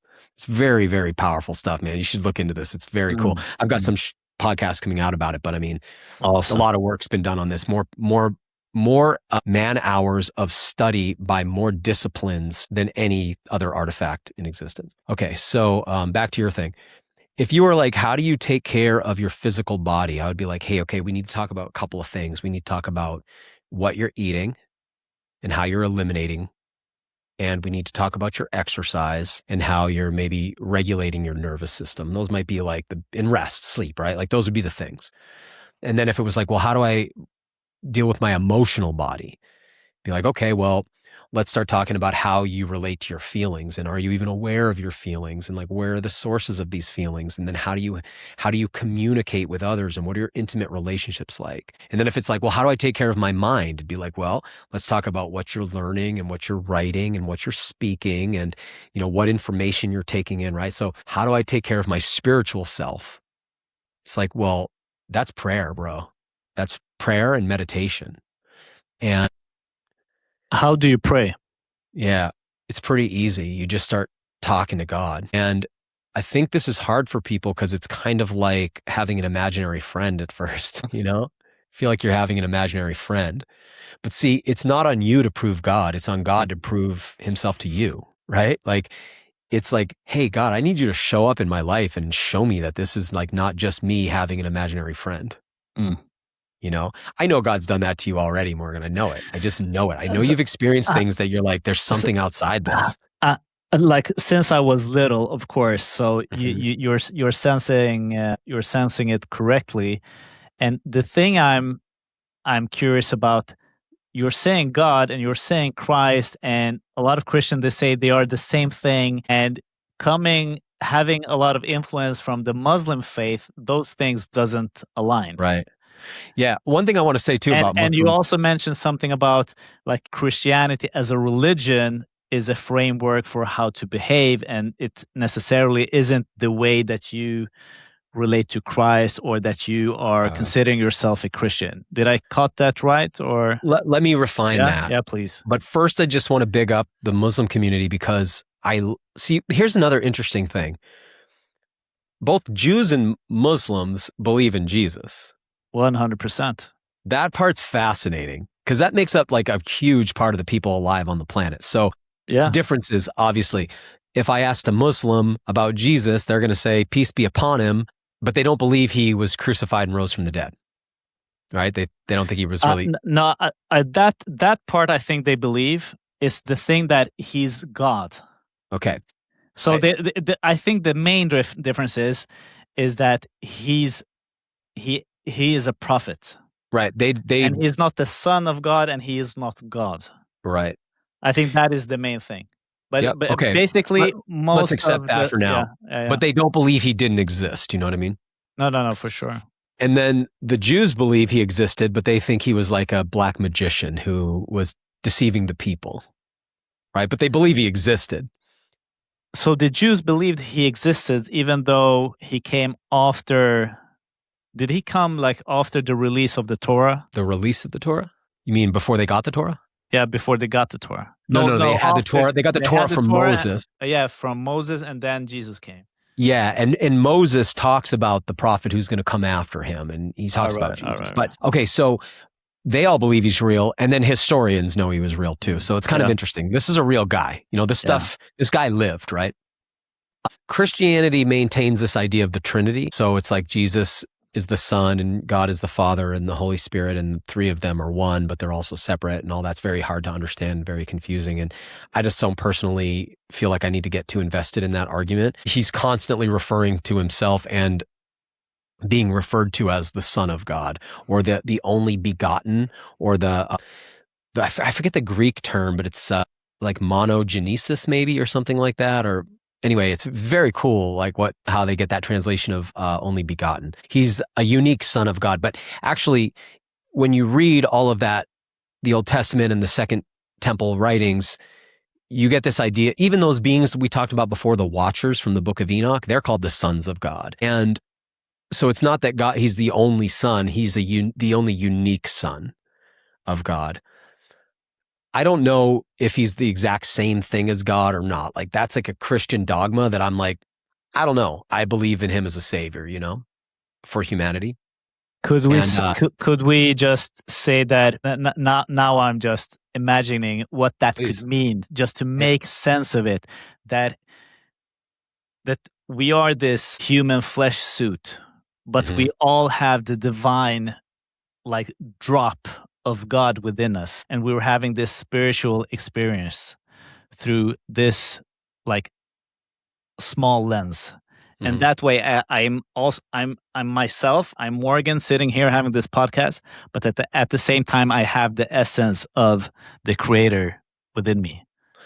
Okay, so that belief, which is pretty widespread and pretty common belief, I haven't seen it yield spiritual fruit for people in any significant way. Do you understand what I mean by spiritual fruit? No effect. Right? So I think it has some effect. It's better than being an atheist, I think. Yeah. Right? Because if you're an atheist, then it's kind of like nihilism, and then the only thing to believe in is like human beings, basically, and our intelligence and stuff. The idea that we're all just a one drop of the creator. I mean, I get the idea. I can articulate it. It's like each one of us is a drop of the ocean, and that's so that God can have the experience of being all these different things, so it can have all this rich experience, but then we all ultimately come back together in God. There are people eating people. Are they, you know what I mean? Like, there are people eating children. Like, is that a drop of God experiencing itself? I don't know. really vibe that. Yeah. The other component is I don't see it yield powerful spiritual fruit. So occasionally I meet people who really have like some beautiful integrity and walk in an upright way and live beautiful, clean, and helpful lives. But generally speaking, I find that belief allows people to avoid having to actually do difficult spiritual work. Because the belief's almost like, well, you're already God, dude. You're all set. And it really blends nicely with that New Age belief, which is like, well, we're all God. And it's like, well, if we're all God, show me, physician, heal thyself. Right? That's what I would say. Okay, if you're God, then like, show me how you're going to fix yourself. But I don't see many paths actually lead to people finding truly, like, so that word salvation is another one of those Christian words that you're like, oh my God, I get so sick of hearing that word. But at the same time, like, what does it mean? Yeah, what does it mean? Like, it's where we get that word salve from, right? Like a healing salve, like a healing balm, as a salve. Salvation, to be saved, right? What do we need to be saved from? I think we need to be saved from this corrupted simulation we're in, this corrupted program we're living in. And if I believe actually everything's just fine, we're all drops of God, then why is it degrading further and further into total chaos and debauchery? Do you know what I mean? Does that make sense? Why is the world filled with lies, and why are demons running amok if that's the case? It kind of doesn't actually really make sense. So I don't think it's quite that. I think that we're all fledgling souls, something like this. I don't want to try to like nail down doctrine, because I think that's when we create religions, and then it's like, so I like to keep things a little loose, and I know that many people are going to hear this and be like, that guy's a heretic. That's not Christianity, So I get that. I'm willing to take that on. But I think it's something like, humans were being raised up to take dominion of the earth. And what happened to us was we were exposed to that knowledge of good and evil before we were ready to manage that knowledge, because we hadn't matured enough. So just like, you don't let your 4-year-old drive a car in traffic. They're just not ready. It's not because one day they won't be ready. It's because they're currently not ready. I think human beings got, roped into knowledge that we weren't ready for, and it was a trick. Think about this. Like, we use this term employ. It means to get a job. And no one ever asks, like, what does it mean? Employ. What's a ploy? A ploy is a trick. No idea. It's a trick. A ploy is a trick. You're right? tricked. Basically, that's what a ploy is. A ploy is a trick. And actually, the definition is a ploy is a trick or a scheme designed to gain advantage over someone. Now, M as a prefix means to go into, or to be put into, or to step into, or be changed into. So employ means to go into a scheme designed to gain advantage over people. So if you're the employer, you have I love how you break down words. Well, it's right in front of us, Yeah. So something like that. It's like a scheme was developed to get control of our world, and we were too young and immature to understand it. Just like a child who's too young to understand the Roblox predator who's creeping on them, digitally or whatever. You know what I mean? Like, they don't understand, and so they're susceptible to predation. Right? I keep saying it's like a spiritual ecosystem. Well, ecosystems have predators, and we fell victim to one or multiple. I don't know. But all right, back to it. I think that our souls, whenever I have thought throughout my life that maybe I'm God experiencing myself, it always leads me into a bad place, man. It never has led me anywhere good. What I think is that, how, like, if you run an organization, I said this to my wife last night, like, people are always like, I want to use my work to change the world. It's like, not everybody should be changing the world.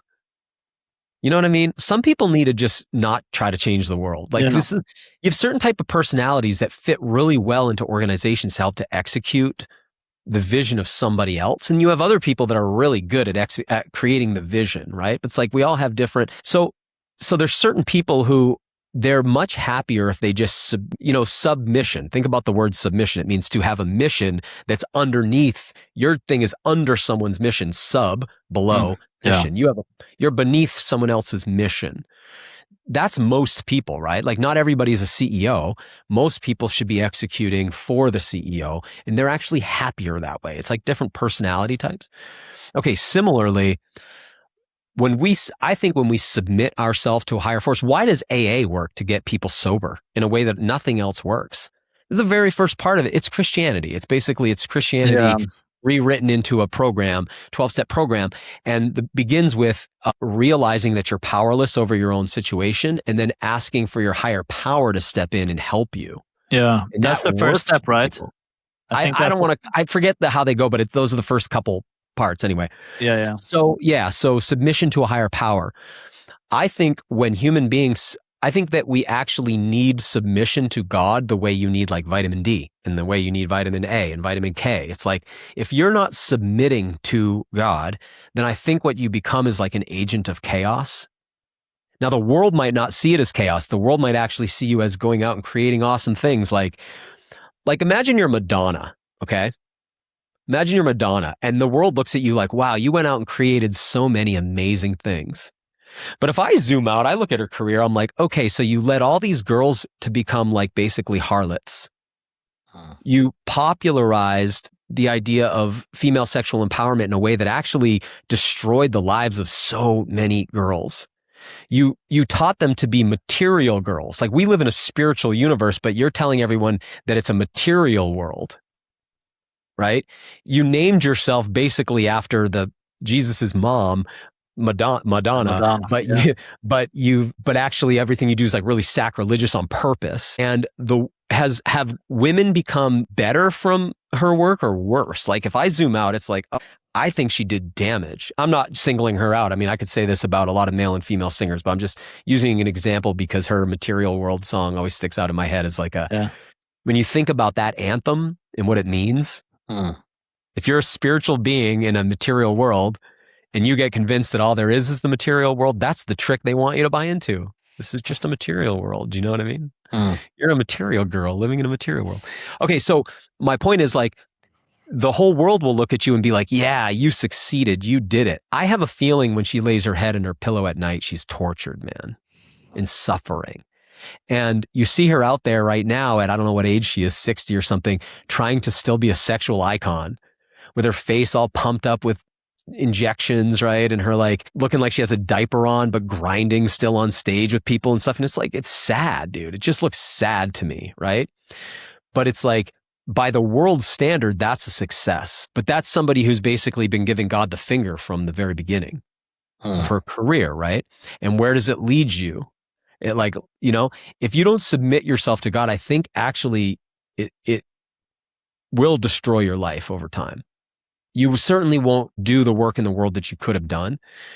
Now, I really do want to honor what you were saying before, because you brought up Islam, and I think, you know, it leads you to all these places like, man, well, like, what about them? Are they just wrong? Or like, what about the Buddhists? Are they just wrong? Or what about all these other religions? Yeah, you know? And all the different sects and, you know, nuances, and the Shia and the Sunni and all the different, you know, also in Christianity. So I just want to, like, because I think way before religion, God was present.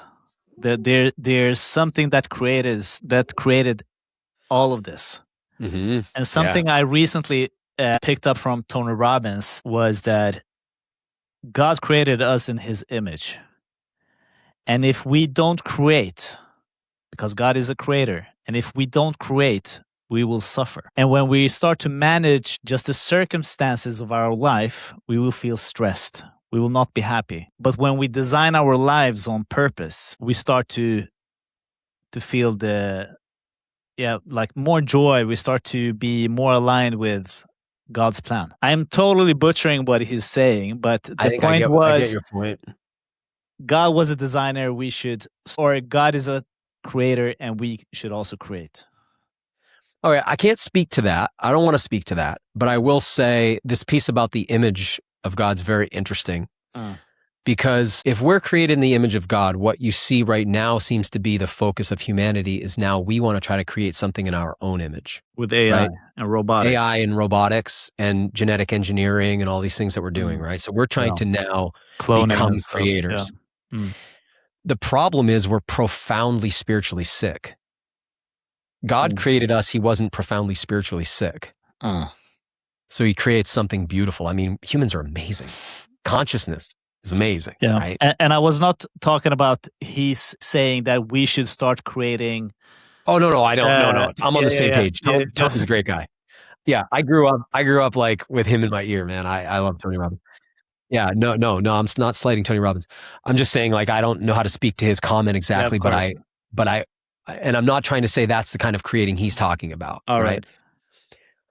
But it does remind me that what we're doing is trying to create life in our own image. But the problem is, so again, think about a person who just keeps having the same relational problem. Every relationship they have fails for the same reasons.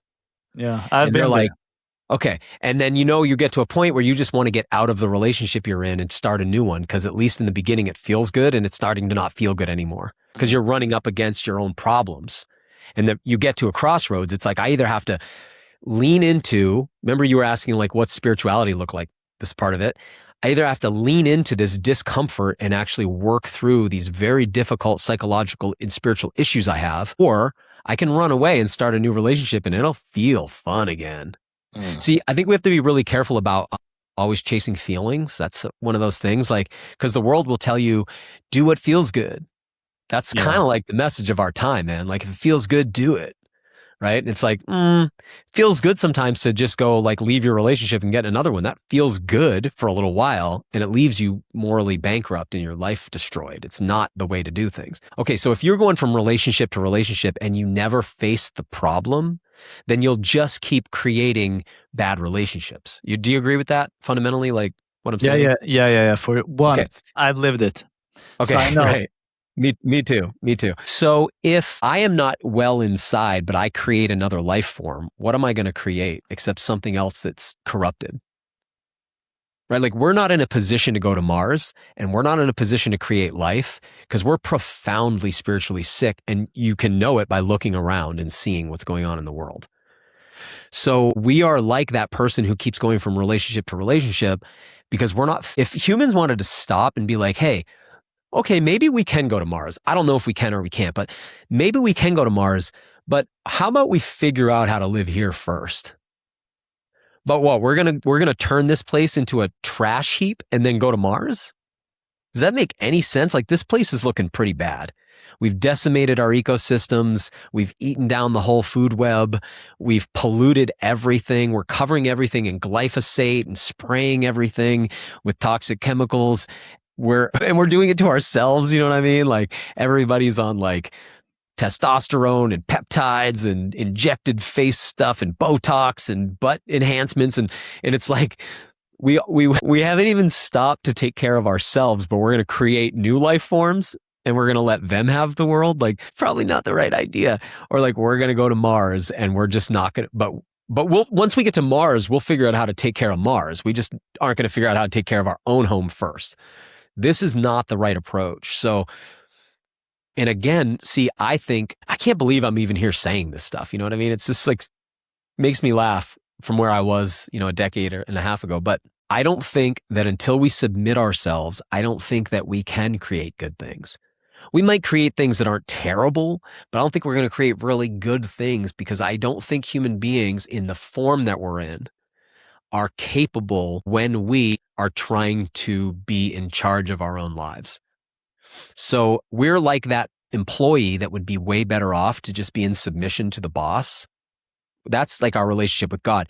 We're just way better off when we let him take the wheel and our lives become such a pleasure because we're filled with joy and innocence again, which so many of us have lost. And now we think is like this dorky quality, but it's actually, man, it's like, I'm trying to think of this Bible verse, but it's essentially says something like, I want you to be wise and, I wish I could quote it. Something, I'll paraphrase it. Something like wise in spiritual ways, but like innocent in the ways of evil.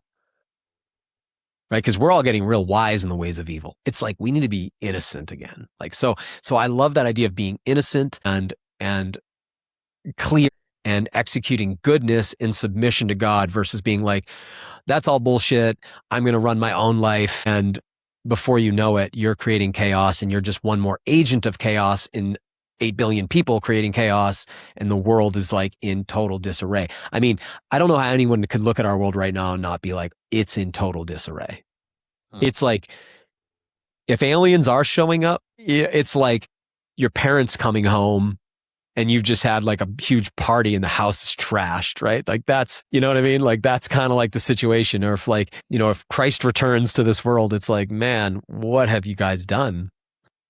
And I always bring up that metaphor of Fantasia with Mickey Mouse, where he's using Merlin's magic, trying to make the world around him better, but he's making it worse. And every time he uses a new bit of magic, it adds a whole nother layer of chaos. And then he tries to solve that, and that becomes more chaotic. And he can't get out until he submits himself back to Merlin and gives the magic back. He can't actually stop the chaos. He can only make more. I think that's what people who haven't submitted themselves to God are like. I mean, I know this, like, I'm saying things that are just like so unpopular, but at this point in my life, I don't care because I'm living it and I feel it. And so earlier you were asking me like, how do you pray? How do I know my relationship with Jesus? I think you were asking me about that. It's like, I know because I'm living it and I'm experiencing that every time I give up the things that I think I could control better than trusting God, I make more chaos. And every time I do give them up to him, I find that it's not just like it works out better. It's that it's like walking in magic. Like everywhere I go, the door is open, the right people are there, the right circumstances happen, the money comes in, the whatever it is, like all the things are just aligning for me. Like I'm in the groove. But then when I try to take the wheel again, now it's like I'm back in the bumpy, out of control trail. I'm crashing into things. I'm creating chaos. I'm hurting people, not meaning to. I'm hurting myself. Does that make sense? Yeah. So I'm just trying to stay in that slick groove. And I don't know that you can be there without a little bit of submission to your higher power. Even if you're like, I don't know about this whole Jesus thing. It's like, that's cool. I love that about AA. It's like, well, let's start with like, is there a higher power? And if so, can you submit yourself to it? Definitely.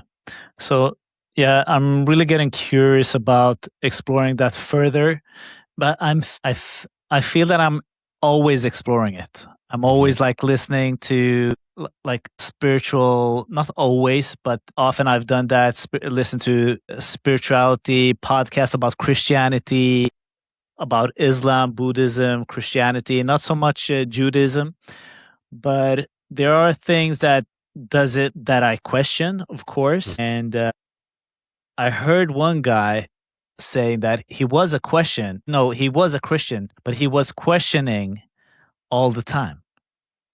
But I still find myself at church. I still pray. I still do all of these things, even though I question it. And what is your type? Can I call it a type of Christianity? What's your relationship to God? Like, why do you call yourself a Christian? Yeah. Well, like I said, I hate to call myself a Christian because I don't even know what that means. There's a lot of different types of it. So why don't you stop calling yourself a Christian? Not because people understand immediately who I'm talking about. And it means a little Christ, and I do believe in Christ. And so, okay, so you're asking me like... I believe in Christ. Yeah. I believe Christ is who he claimed to be when he came to earth. Yeah. And I believe the work he did here. So maybe that's it. Okay, so like, yeah, like if I was going to be part of any denomination of a church or Catholicism or Orthodoxy, there's all those dogmas that you are supposed to accept, right? Like... Yeah. They all have like a written dogma thing. So like defining what their beliefs are exactly. To me, I understand why they do it, but I think that that's getting into dangerous territory. It's like as if I'm going to define God myself, you know? So I have like kind of my own, I'm not trying to say, okay, if I say I have my own unique flavor of it, I don't want people to think like, I think I'm like starting my own sect or my own cult of it or something like that, or I'm trying to get people to believe what I believe. I'll join it. Careful. Yeah, but wild Christianity. That's good. I mean, that's kind of how I see it, though. Yeah. That is kind of how I see it. Like a kind of wild Christianity. Yeah, I mean, think about Jesus like as a wild man. I mean, and I love his cousin, you know, like you look at his cousin John the Baptist. I mean, this dude's wild. He's in a camel skin robe in the wilderness of the desert, baptizing people, living off locust and honey, wild honey. Yeah, he's a wild man. I think it's also very funny, like in Christianity today, like the idea. Wasn't Jesus a rebel as well? Would you say that? Would you call him a rebel? Yeah, I would say that. I mean, he went into the temple and flipped the tables over. And so isn't he like much more wilder than we are portraying him as? Yeah, and more jacked too. More jacked as well. Yeah. Yeah. That's one of the cool things about the Shroud of Turin. You're like, you see his whole body. You're like, oh, yeah, nice. He's in good shape. A lot of walking, you know? Living outside too, you know, a lot as well. Yeah, yes, I do think that. But I don't really align myself with any particular church. I'll go to all different types of churches because here's another thing. You know, I said sort of submission to God's like a vitamin or something. It's like a nutrient. Okay, so where that leads to is worship.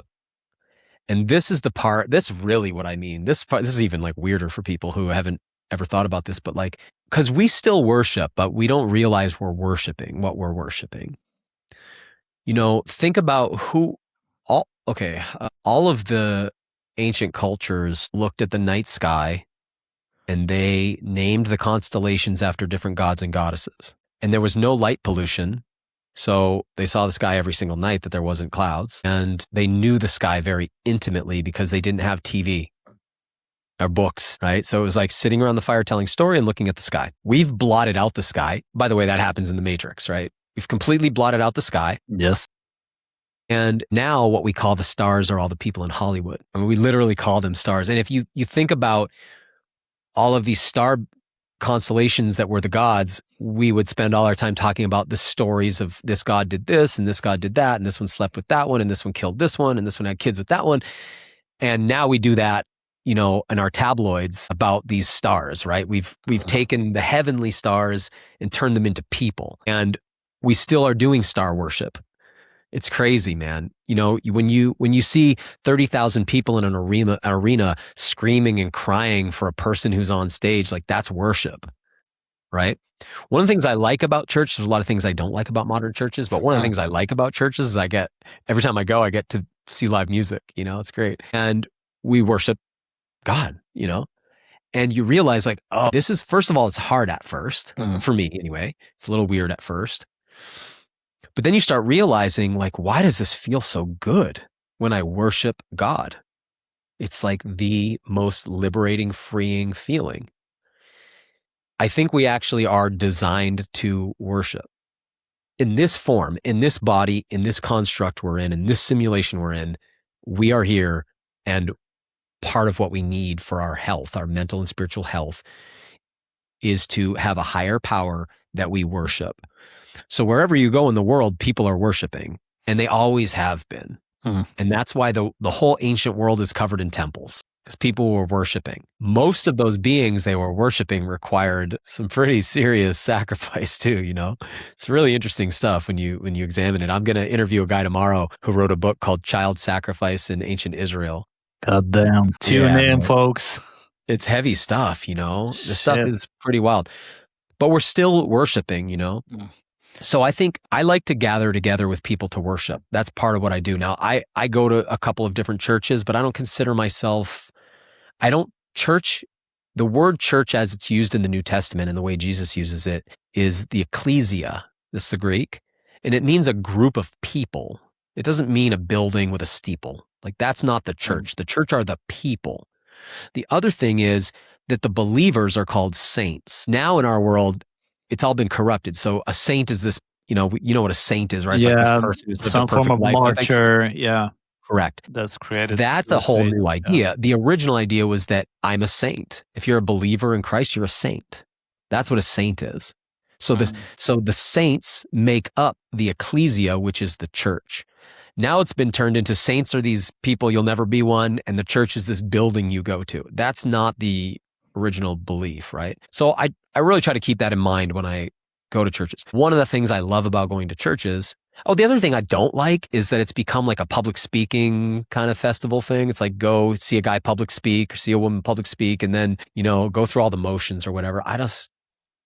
And a lot of them nowadays, especially the mega churches, it's like smoke machines and big screens everywhere. Follow us on Facebook, donate through the QR code. It's just like, you know, I don't vibe with any of that, you know? Yeah. But I do like to gather together with people to worship. So for instance, today is Wednesday. On Saturday, I'm going over my friend's house and once a month, they got a big family, man. They just had their 6th kid. It's so cool. They they have people over every once a month, and we'll go over there and we all sing a cappella songs together, worship songs. We have a big meal. We all gather together. We talk. We hang out for a few hours, the kids and the parents and everybody. And then we all go down to the basement, all the kids, all the parents, and we sing maybe 6, 7 different songs that are worship songs together. And it's like a really unusual thing to do, you know, in our modern world. And there's no instruments or anything. We just straight singing, dude. It is so nourishing to my soul. And it's as nourishing to my soul as doing it, maybe even more so than doing it in a church building. So I just don't care about the building part. The scriptures mean a lot to me, but I know that there was saints before there was any of these books written down.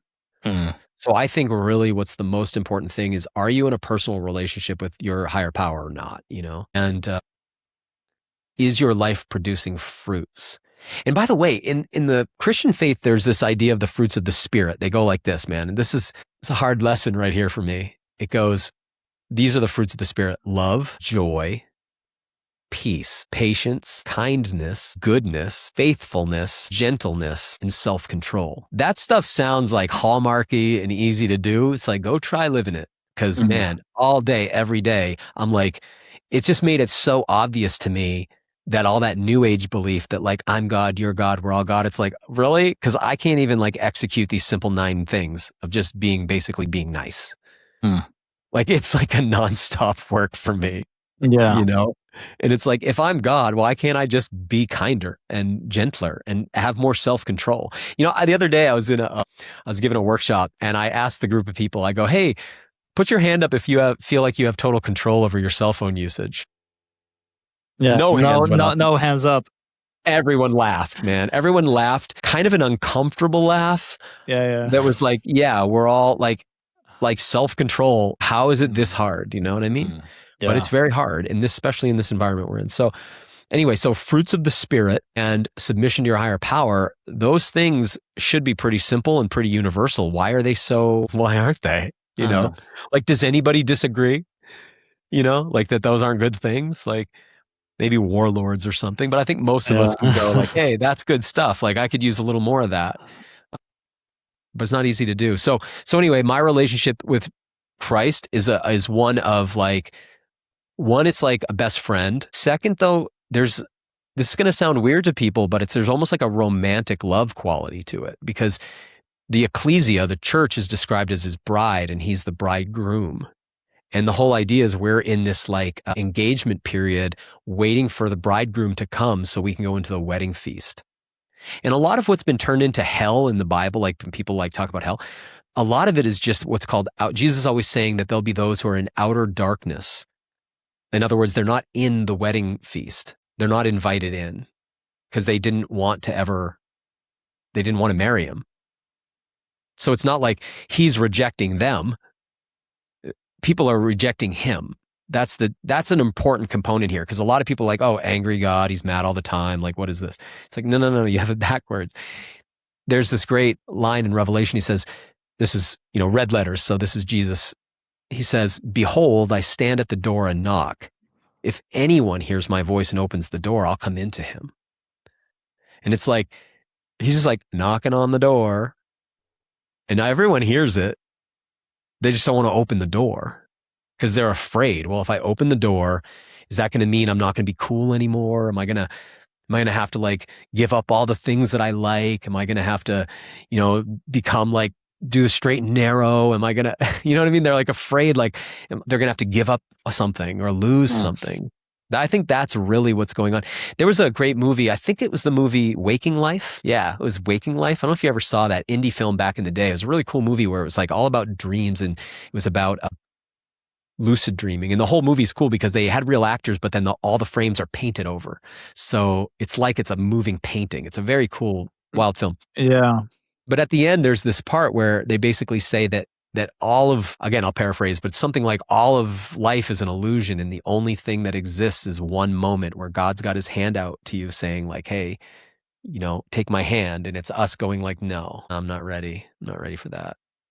And I do think that that's kind of what's going on. And when you look at people, and I'm not talking about because someone claims to be part of a religion. I'm saying when you meet people who genuinely have taken his hand, Those are the happiest people, the most peaceful people, the kindest people, people willing to help you, people who are willing to serve. They're those people that's like, you call them at 2 a.m. and you're like, man, I have a problem. And they come and help you, because you got like a lot of friends and then you need something and you realize you don't have as many friends as you thought because people aren't committed to something higher, So anyway, I don't know. I know I'm not helping give you a definition of like but the last thing you're mentioning here, people taking the hand of God or Christ or converting, getting baptized, and you see this shift in them. And I want to share this story, and I'm not going to out his name here because he's a private person, but he's really close to me and the family. And I just started seeing something different in him. He usually wasn't that happy. He didn't have that calm demeanor. It's like that. This guy, he looks fresher. He looks happier. He looks more content. So I asked him about it. And he didn't know anything about my spiritual beliefs. So he wasn't, and here in Sweden, you don't talk about you're Christian. It's really taboo. They look at you like you're woo-woo. It's really, you're basically crazy if you say that you're Christian here. And if you're a Muslim, you're an Arab, you're like an immigrant. So okay, yeah. So I asked him, like, have you done anything lately? He was like, no, nothing. Just drinking beer. Yeah, of course. I started working out. I was like, okay, it's probably that he started working out. But then I asked him again a week later because, like, has something happened? And then he finally cracked it. He was like, man, I don't know if you believe in God and stuff, but I'm a Christian. I got baptized. And I was like, brother, bring it in. Give me a... Yeah, right. I just become so happy when somebody finds God. I don't care if you, like, going from an atheist into believing in something just brings so much joy for me, because I could see what it meant for him, what it gave him, and what it eventually will give to his family, his two kids, and his wife, and the community around him. So it has just been like a beautiful year, and he's like really into it still, studying. Like, I see him reading books about Christianity and stuff like that. And I want to segue into, how did you convert? How was your conversion look like? Because for the people listening, and also for me, so what do you mean, like, reaching out your hand to Christ and accepting the invitation? Who's knocking on the door? Is this a hallucination? Like, I have no idea. Yeah. Well, we're talking about ineffable things, and it's challenging because I think everybody hearing it knows what we mean, but it can't really be clearly defined, right? I can't show you that hand. I can't make you hear audibly the actual knock on the door, right? But like, people hearing, I will point out, if you're sitting here listening to this right now, this is him knocking on your door. I mean, it's come to you again. It comes to you again and again and again and again. Opportunities keep coming to you, But a little backstory. I grew up with a mom who is a believer, but she's like me, very atypical, because she had all of the classic abductee experiences. So my mom is a classic, she's part of that alien abductee phenomenon. And she was also abused pretty heavily as a child. And so she had me when she was very young. And the only anchor in her life really was the Bible and was Christ. But in her reading of it was like mine. See, when I read about these angelic beings coming down, and I read about like these demons, like, I'm reading about interdimensional non-human intelligences, not like, tall white Nordic guys with wings and evil twisted goat men with red horns. Like, that's medieval art put on it. Now we have a more sophisticated view, and we are talking publicly about interdimensional non-human intelligences. That's, so she raised me with this idea of like a cosmic battle, and she told me that the world was going to change dramatically and that these events were going to start playing out. So I grew up with that stuff, like freaky, far out Christianity. But I also had a very short stint. So my education's pretty truncated, but I was in a Christian school from kindergarten till fourth grade, 2 different schools. So I got really inculcated in Bible, but I also that was like really straight-laced American evangelical Baptist Christianity and theology. So I didn't like any of that. And I really rejected it, you know? So I kind of leave that. My teenage years, I'm doing all the things that teenagers do in the United States. And I'm harming myself. To be honest, I'm harming myself. Now I see it looking back. Did a lot of things that were very harmful to me. To be cool and to be, you know, edgy and to explore.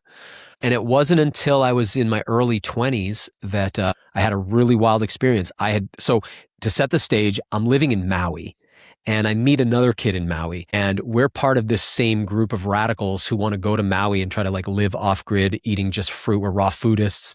We want to like live in the jungle and like live off fruit and be like wild apes, basically. That's like our approach. We're trying to like, you know, so like this stuff that I've talked about over the years, all this rewilding and wild food stuff, it's been in my DNA for a long time. So we both leave Maui. I come back to Maine. He's from Massachusetts. So he's only a couple hours away. And basically my roommate, was a Christian, and he convinced us to go to this like Christian revival thing. We went with him to this mega church one night, and they start to get, you know, I'm just like, this is all stupid. I'm ignoring it. I've grown up around it. I'm like, whatever, I've heard all this. But then they do an altar call. Like if anybody wants to meet Jesus, like come up here and we'll pray for you or whatever. And my friend who I knew from Maui gets up and he starts walking down the aisle. And I'm like, what is he doing? You know, I'm like, no way. I go to get him to be like, dude, come to your senses. What are you doing? So I'm like walking down the aisle to go grab him. And as I reach out to grab him, a man comes up behind me, puts his hand on my shoulder. And I just fell to my knees and started weeping. And I was like, I had a radical encounter with God, and it changed my life dramatically. And for about a year, I'd say my apartment became like a makeshift youth church or something. And we had powerful things were happening. But eventually I fell away from it because I ended up moving in with a pastor and getting like prepared to like become part of like a church and everything. And I just saw behind the scenes of what goes on in a lot of churches. I saw like all the politics and the money of how it works. And so really turned off by that. But it was really when I started to look at some of the other extra biblical texts, like the book of Enoch, and they all started to kind of like panic. Like they didn't want me to. And I was like, well, that's not right.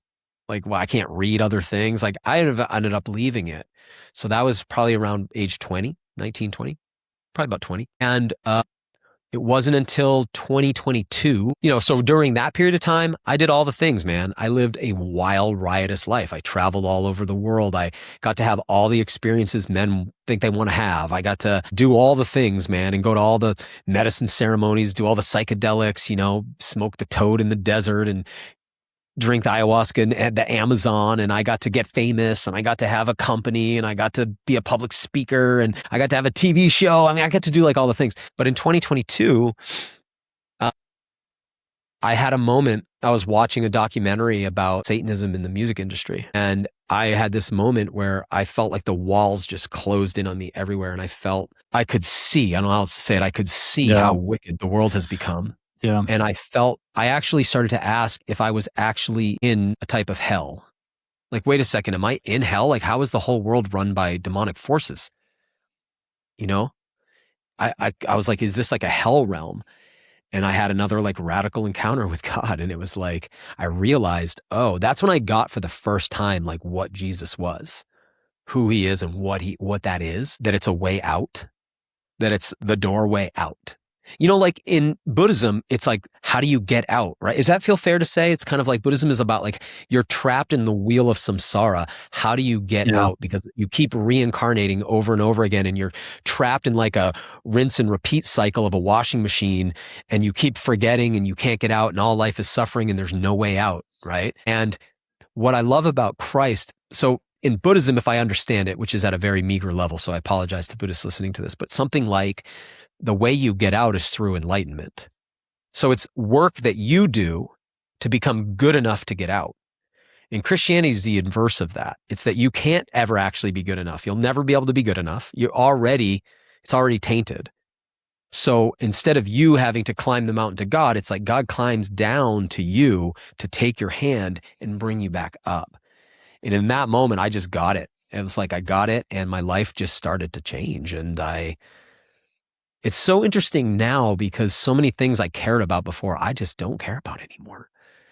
You know, especially things like what my car is, or like how much money's in my bank account, or how well my work is doing, like, you know, as far as like how many people are consuming my content, or all these things that were like, they seemed important. And now I realize that what's important, I think it gives you that perspective of like maybe a person who's dying, where it's like, oh wait, what's really important?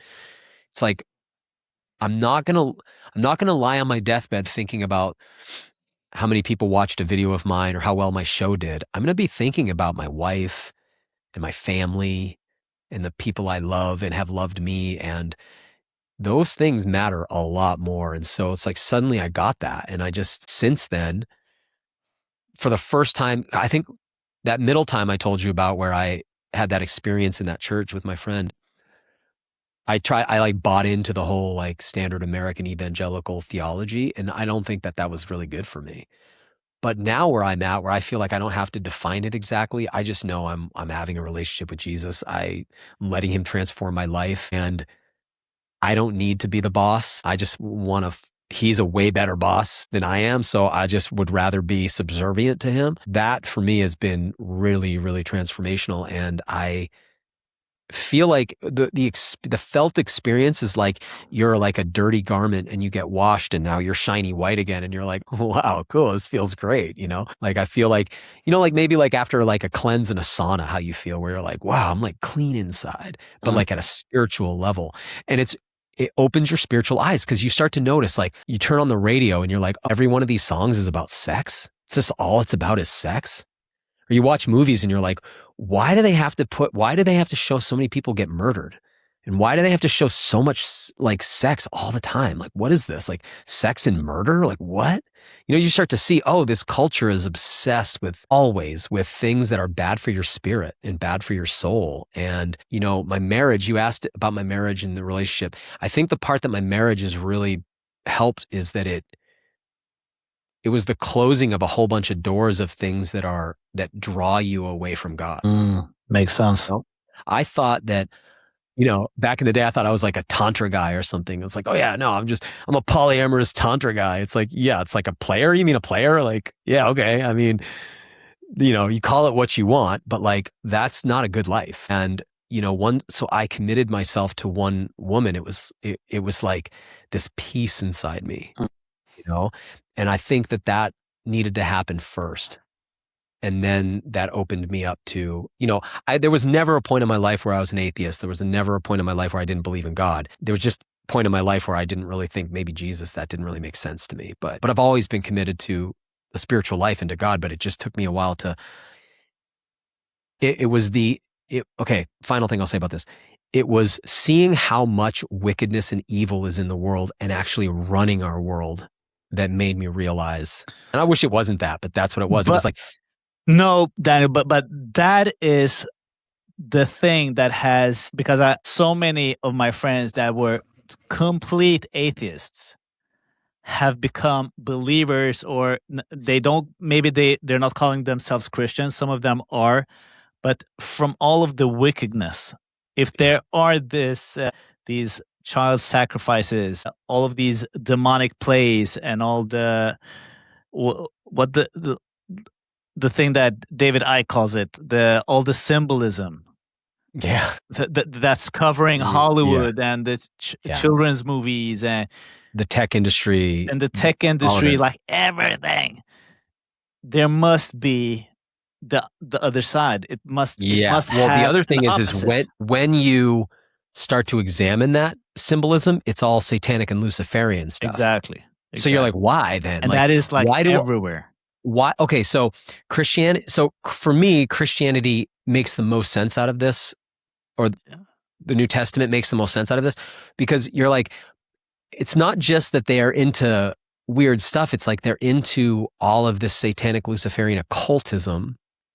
It's the rejection of God. And remember, we've talked a couple times about the Garden of Eden, which I don't think of as a literal story. I think of it as it's a literal story in the way that like a literal story becomes history, history becomes legend, legend becomes myth. It's like that.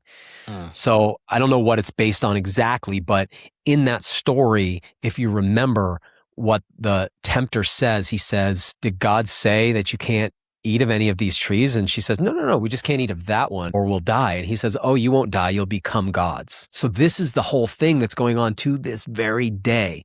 You'll become like gods. So just sit back and listen to the tech bros.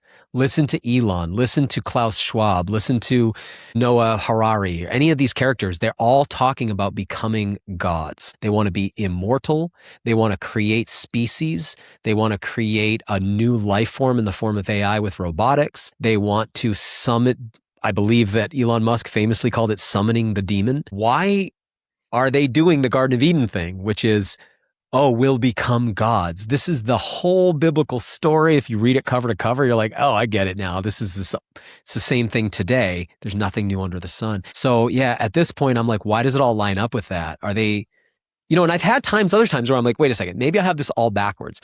Maybe there's so many Christians that they're trying to make the world events look like they line up with that. I've like looked at it from every angle. I'm not naive, but at the end of the day, what I've come to is like, no, I think actually it's just plainly what Jesus said it was. And he, Matthew chapter 24 is called the Olivet Discourse, and that's Jesus's prophecies of the end times. And, that's just like maybe one other component, if you don't mind, I'd like to hit on is I've been compiling a list of like what it says the end times will be like. I wanted to ask you this, so please continue. This is epic. Yes, well, please. It's fascinating because it's very hard. Okay. One thing you have to be cautious of, especially if you tend towards apocalyptic kind of fantasy like I do.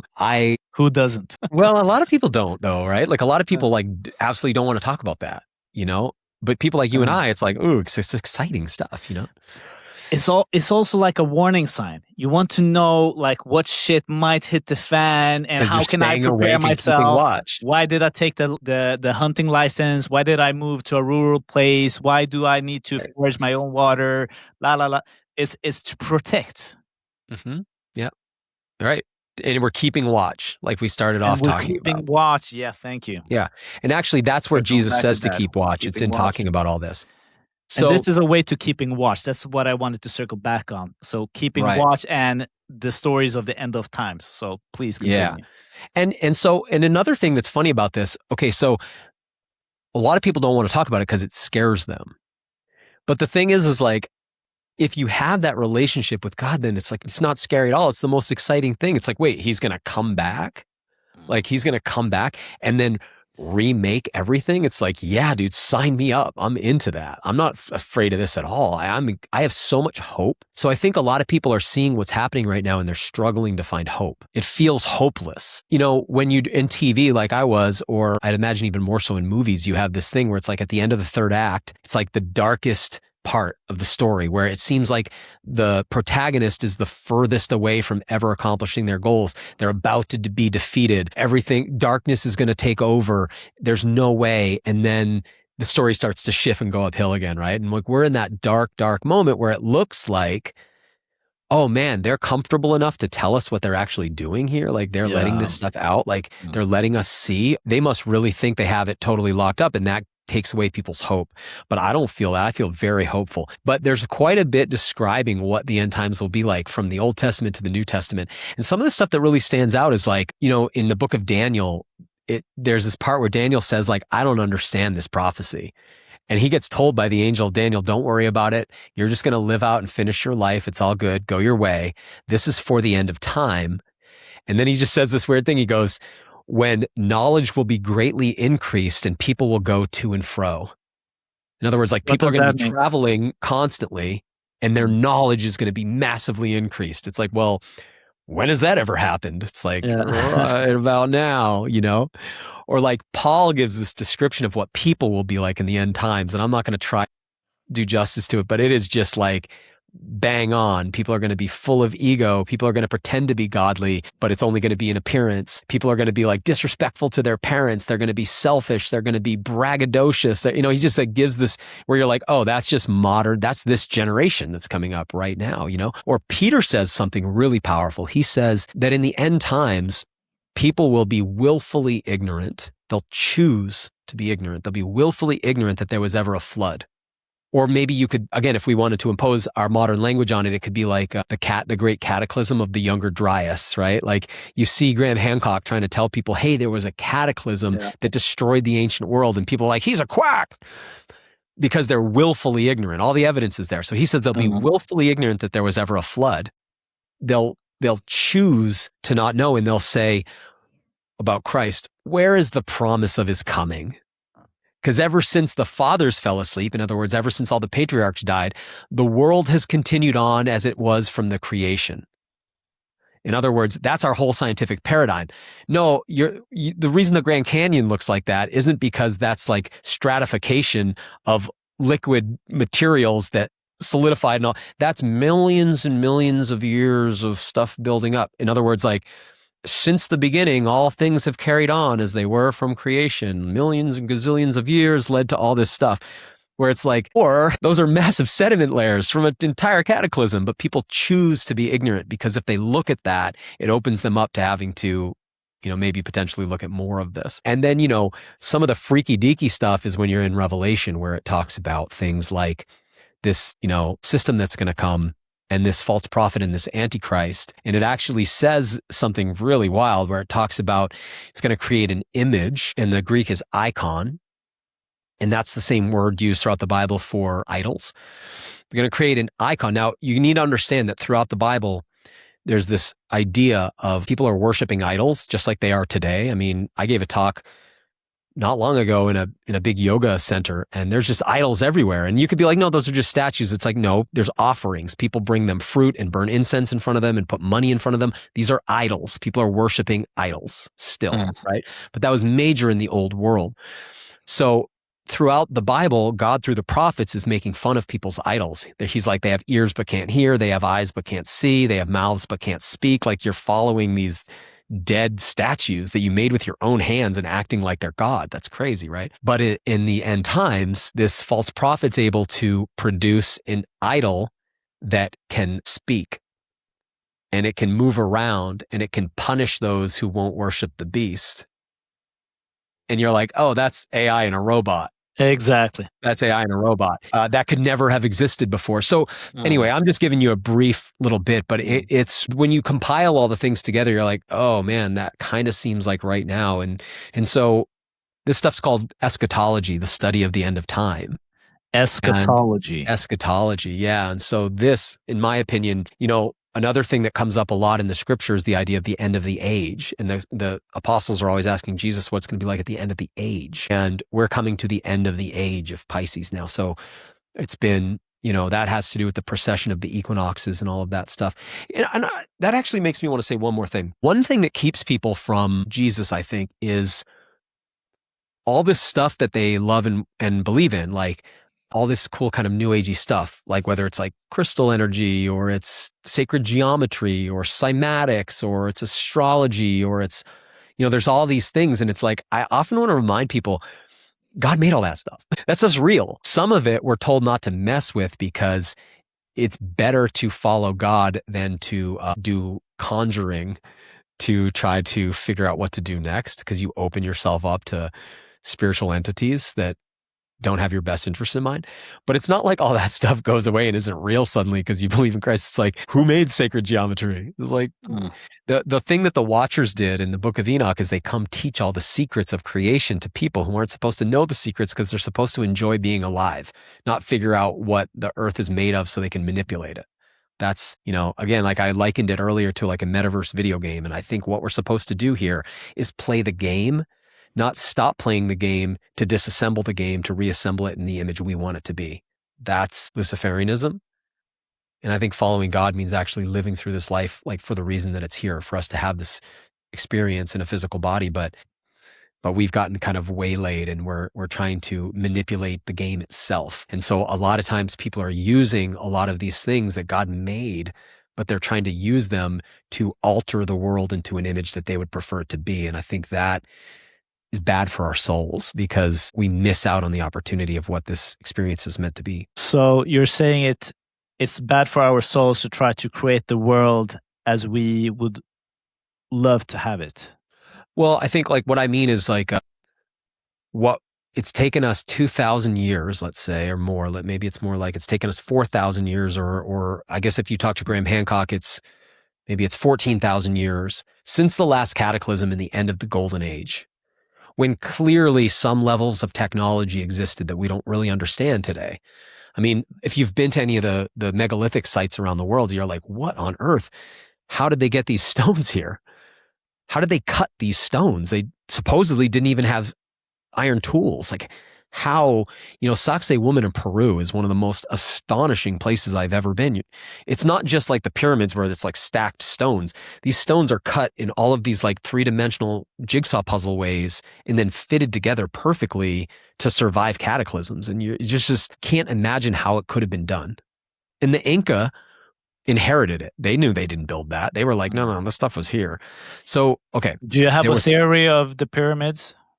No, No. Well, I mean, nothing I want to say publicly, but like, I do think that there was a golden age where many technologies were understood, and they were probably more frequency-based technologies than what we have today, right? It's like we don't know what they're doing at Lockheed Martin and General Dynamics and Halliburton and all these companies, right? What we're starting to understand, what's coming out about these UAP programs, is that they have reverse engineered technologies since the 40s or 50s, and they've been kept in the skunk works of these defense contractors who've been developing these technologies. So likely a lot of this stuff is understood now, but all we're given is like a dribbled out old world Copernican understanding of physics, right? You know what I'm saying? Like, like anti-gravitics, plasma, all this stuff that we're.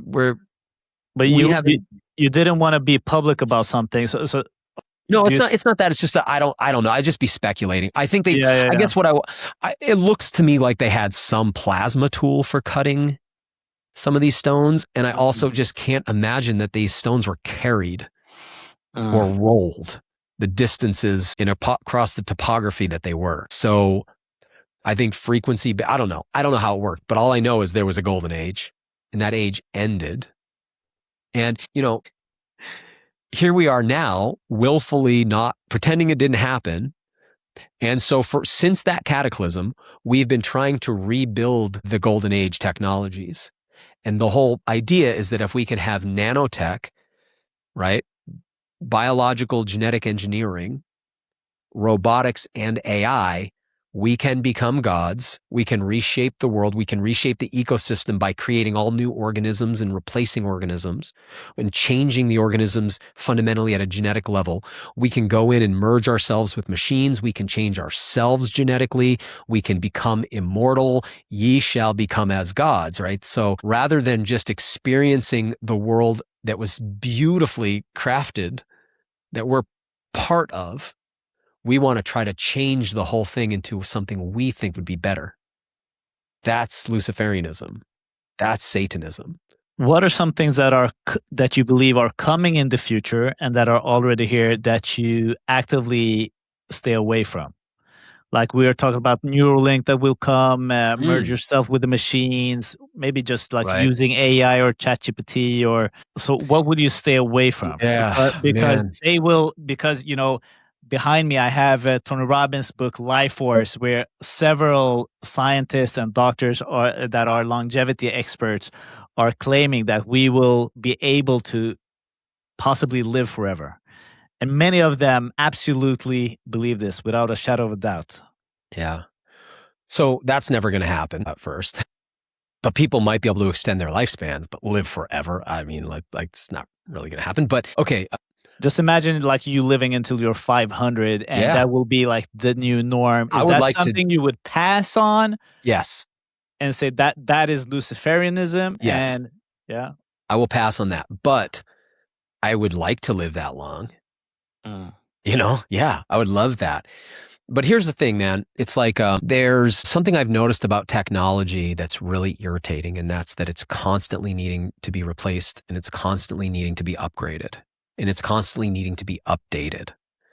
And it's really frustrating. Like you're trying to watch a video and then it's like update required. And you're like, oh man, it's like, oh, the batteries are dying. Got to plug this thing in. It's like technology is like a constant pain and it's always failing and it's always having problems, right? Like how many times are you in a podcast and you're like, oh, lag time, static, like I think personally, merging yourself with machines is going to be torture, absolute torture. You know, you get the robot arm, and then 2 weeks later, the new robot arm comes out. And you're like, oh man, I got to like upgrade my arm. And then you're like, oh, I feel embarrassed. Like they have the really nice Lexus arm. I just have the Ford arm. I'm so embarrassed. Like, what? Like, no thanks. Like, not interested in any of that. I really thought I would, going back, I remember my very first encounter with computers. The first computer I used was in a library. So when I was a kid, this will be hard for young people listening, but when I was a young person, you go to the library and they had this thing, I think it was called the Dewey Deuce system. Anyway, there was like these drawers, this big cabinet with drawers, and it was all these, you know, individual cards for every book. And to take the book out, you had to go find that card. And then there was a little sleeve that they'd put in the back of the book, and they would stamp it with your information. It would slide into the back of the book. And I remember when they went online with it was called the card catalog, and I had to use a computer. Man, I just had this spiritual sense, like, I don't want to use a computer. And I thought, like, I'm going to avoid this. And then it got to where it was like, in order to use the library, I realized I had to use it, you know? And I'm having the same thing with AI. Like, I'm like, man, I don't want to use AI. And it's like, well, good luck. We're using it right now to do this. You know, it runs all your algorithms. It's like, in now, you know, in podcasting, like, good luck. Like, the other thing is trying to do everything the old way is getting hard because people aren't going to know how to do it the old way anymore. Right. Yeah, or it's like, yeah. you buy That's a new happening car. quickly, so Yes, quickly. so quickly. Coders not knowing how to code after using Right. ChatGPT and Claude for 2 months. Yeah. As somebody coming back to podcasting after like 6 or 7 years off, 6 Yeah. years off, It's a different game, huh? I'm like, oh, AI is integrated to the whole thing now. Yeah. So I'm realizing, like, okay, you can't not use the things completely, or you'd have to basically remove yourself from society. And I don't want to do that because I feel like I have a strong mission in society. So I have to be really judicious. I don't use ChatGPT. I don't have any relationships with an AI. And I think that people should be realistic about what they're doing with, if they have one of these, they're probably in relationship with it to some degree. And I don't want to do that. But I also find myself wanting to ask very interesting questions to Google at times that I, you know, in ways I didn't. And I remember hearing that people weren't going to websites anymore, that something like 99% of Google searches end in people just reading the AI summary and not going to web pages anymore. And I was like, oh, I don't want to do that. But I've already found that's what's happening to me now. So yeah. So I think that there's going to come a point where there's going to be some technology that I'll have to say no to. So, you know, that's the other thing. I mean, everybody knows this story. In the Bible, in the end times, there's this idea of the mark of the beast. And the mark of the beast is, if you don't receive this in your right hand or forehead, you can't buy or sell. And really? Oh, yeah, man. That's the whole 666 thing. Yeah. Without the mark of the beast, you can't participate in the economy.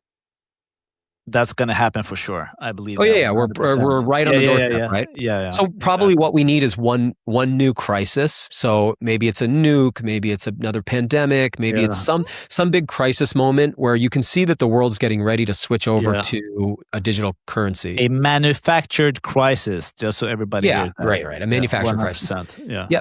So manufacture crisis, because what you do is you have the thing you want to implement, so you manufacture a crisis to implement the thing. So to get us off of the financial system the world's been on and onto a, you know, what people call crypto or digital or a programmable money. And man, this stuff's pretty scary. I'm sure you've looked into it. It's pretty wild. Programmable money, like, no, you're not allowed to spend your money on that. Yeah. And it's not just like, you know, who knows what it is, right? But it could be like, no, you personally can't buy that because your insurance company doesn't want you eating that, or you can't personally buy that because the government doesn't want you reading that, or you have to use all your money in the next 7 days or it disappears, or programmed, however, it's programmable money. So to get us onto that, anyway, somehow it's the right hand or forehead. Maybe that means, you know, it's a palm scan and a retinal scan, or maybe it's a digital tattoo, or maybe it's a fluorescing tattoo, or maybe it's a implantable microchip or whatever. I mean, all through time, people have thought it was all kinds of things. They thought it was credit cards. They thought it was, you know, UPC codes. You know, Christians have been paranoid about this forever. And that's something I want to say is, for 2,000 years, Christians have thought it was the end times. I want to be very clear about that. You see it in the writings of the epistles in the New Testament. They think it's the end times then. Like everyone's always thought this. So here I am being like, I think we're kind of there, but 20 years ago, didn't you think that we were in the end of times? Yeah, man. I thought it must be close. Yeah. And I can't believe now looking back, because you're like, oh my gosh, it was such a simple time. I can't believe that we survived 2012. And look at us now, dude. And then it was like 2020 and like financial collapses. And I'm like, when should I just let go of this expectation of some form of huge crisis? And everybody's on a one-way ride that ends in you dying. So it's always somebody's end time, right? So but okay. So anyway, there's this idea that there'll be a system in place, and in order to participate in that system economically. Now think about the pressure of that, because like anybody who dealt with, you have to get vaccinated and didn't want to get vaccinated. As a pureblood, I remember, man, the pressure was extreme. Yeah. I lost so many friends because I spoke out about it. Yeah. Right. People so imagine then they stopped talking to me, and it was a hard time and I sympathize with people getting the jab because they felt pressured. Yeah, me too. And from work, from family members. So I don't want to say that somebody is bad because of getting the jab. Of course not. Of course oh my not. Gosh, the pressure was immense. Yeah, it was crazy, and a lot of shame like behind pushing that behavior. And so, so social pressure, so you had the government pressure, but then there was the social pressure, family pressure, inside relationships. And then the work thing, like I know a lot of people that didn't want it, but like they needed to work, or they weren't willing to lose their jobs. And I understand that. So I think something's coming that's even more extreme than that and will be harder to say no to. And the repercussions could be very high. But I believe one thing I've noticed is that this culture does not have room for people who want to opt out of where technology is going. And I did a podcast. One of the first shows I'm dropping is with the guy who wrote, Brian Merchant. He wrote Blood in the Machine. It's about the Luddite rebellion. And I didn't know anything about that. I just always heard people say that, like, well, I'm not a Luddite. You ever hear that from people? Luddite? Luddite, yeah. So what's that? I hear it all the time.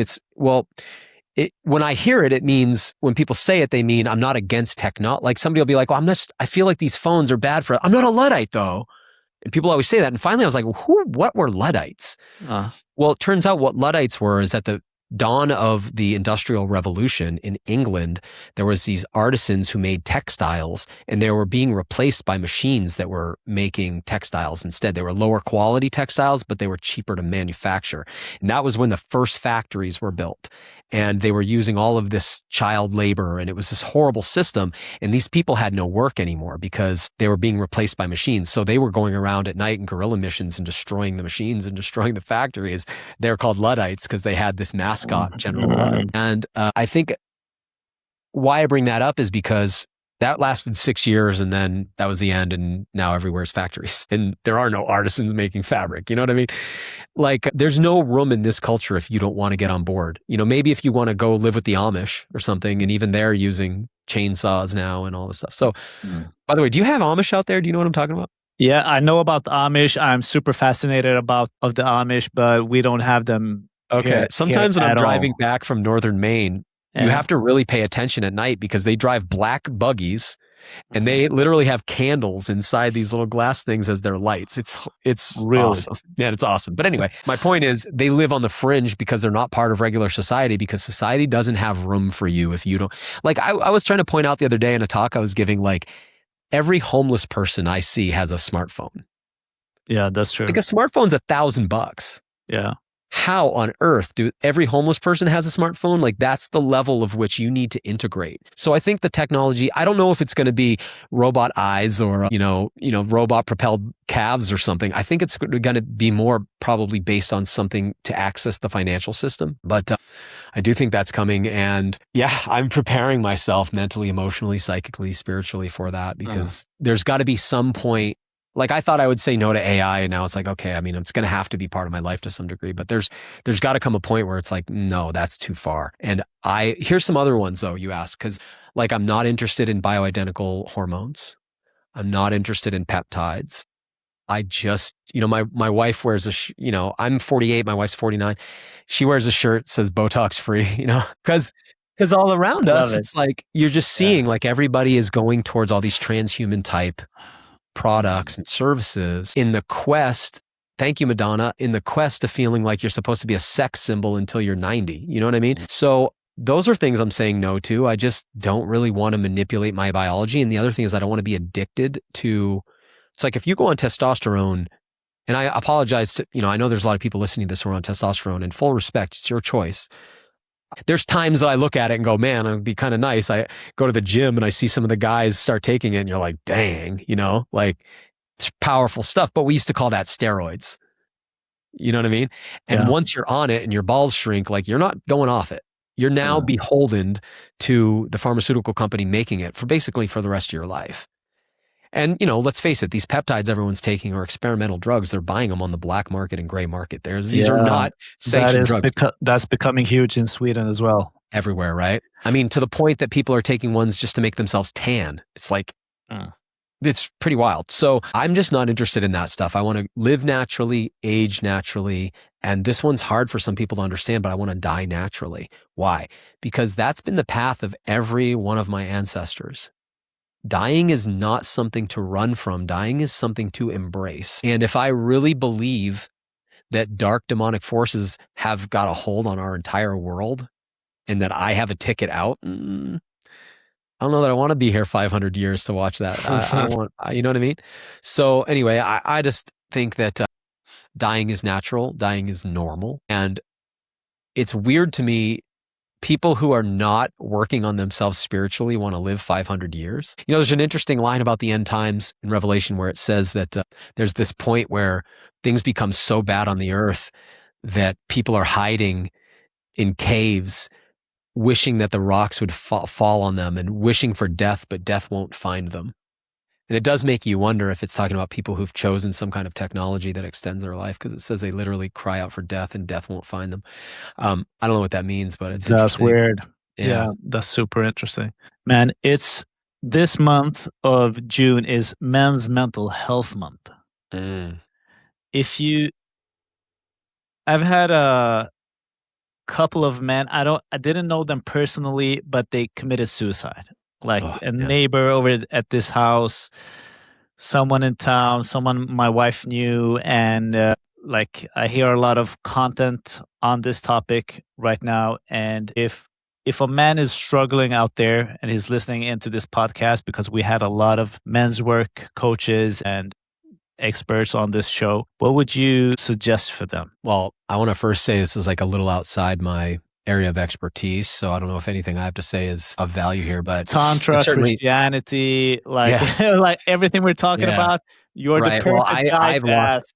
I've lost a lot of people to suicide personally, and it's a hard thing because there's part of me that has like sort of a sense of awe and respect about it, because you're like, man, I don't know that I would have it in me. Like to step into the unknown like that, it's pretty intense. I have been watching what's happening up in Canada with the MAID program, which is government-assisted suicide. It's becoming one of the leading causes of death in Canada. And I actually went and observed one, actually. I was invited to. It was a very powerful experience. But one thing that I've learned about suicide from having been around it is how much it harms everyone is victimized by it. Everybody's... There was a suicide in my life a few years ago, and it just blew up a whole group of friends, we were all very close, and it was just like devastating to everybody. And none of us the group never recovered. You know what I mean? So that's the first thing I want to say is like, I think sometimes people think, the world will just be better without me. And it's like, no, it's actually going to be worse without you. Like that, it's going to be way worse. The people you love and care about, like they're going to be harmed by this. So it's get out of your selfishness for a second. I know you're in pain, but get out of your selfishness for a second and don't do that to the people around you. Second, if you haven't tried a whole bunch of things, then, because people love to say I've tried everything, and you're like, yeah, you've tried 3 things. You have not tried everything. And so here's some things that I think could be helpful. One is if you haven't tried fasting away from technology, then you don't even know what your baseline is like, and it might not be as bad as you think. Second, if you're consuming pornography, I mean, this is again not an area of expertise for me, but it's something that I gave up many years ago, and I can't believe how much of it there is and how constant it is. And it's so bad for your soul, but you get to where you think it's normal to use it all the time. And what it's doing, the corruption that it's creating in your spirit is so severe that if you feel suicidal, but you haven't gotten away from that yet and sought help for that, you don't even know what your baseline is, you know?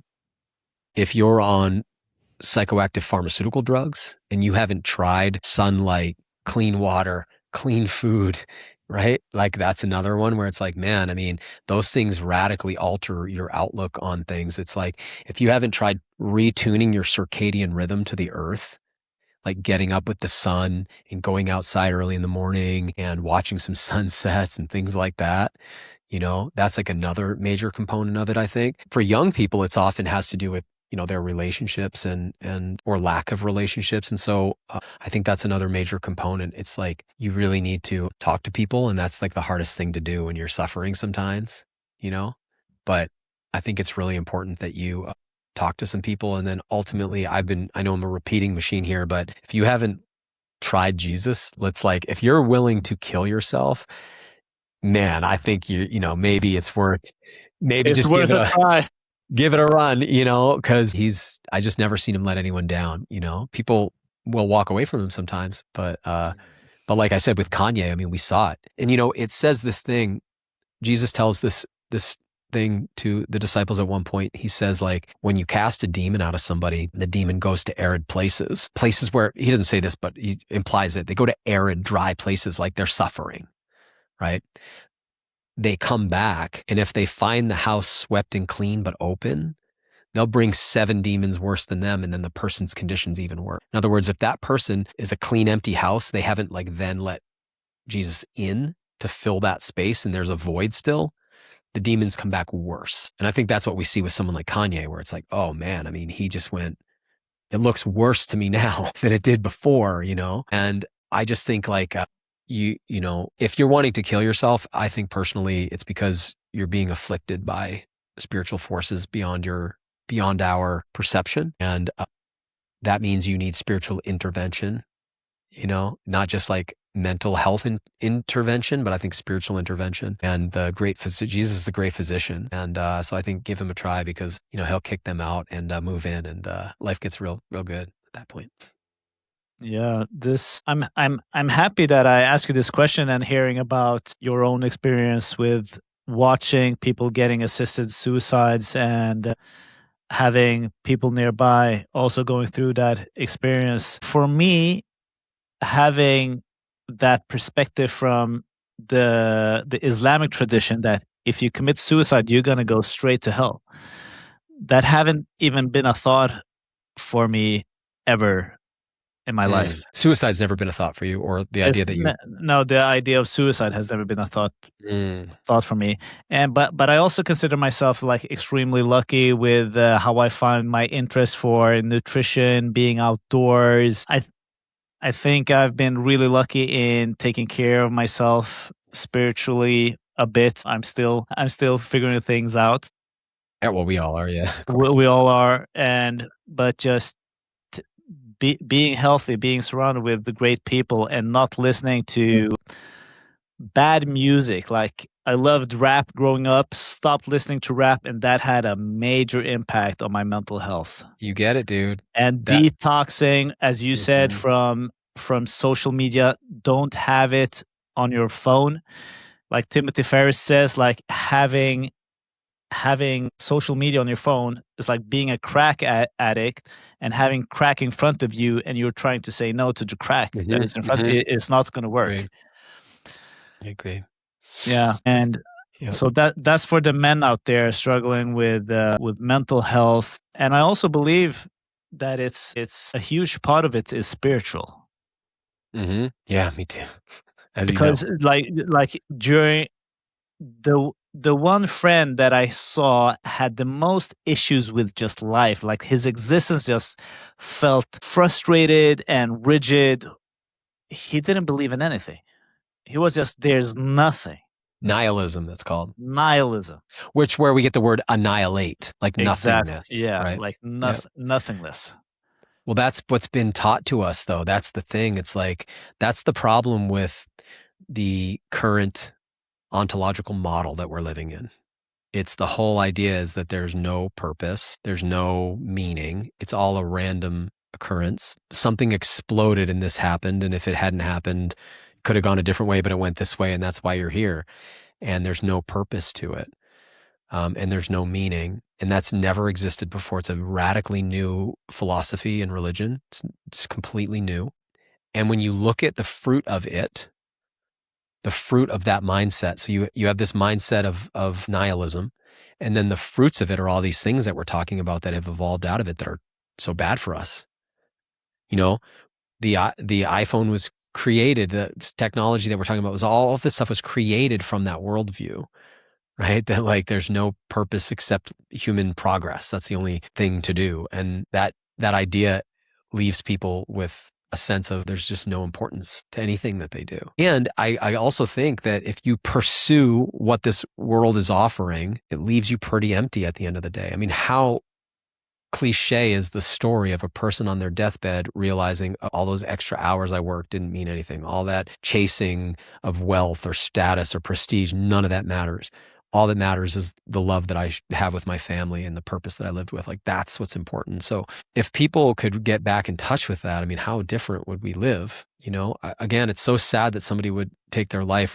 You know, I said I went to a medically assisted suicide. I should say that person was over 90 years old. So this was not maybe was he suffering from I think what happened was something? He was at a point in his life where all the people he was friends with had died.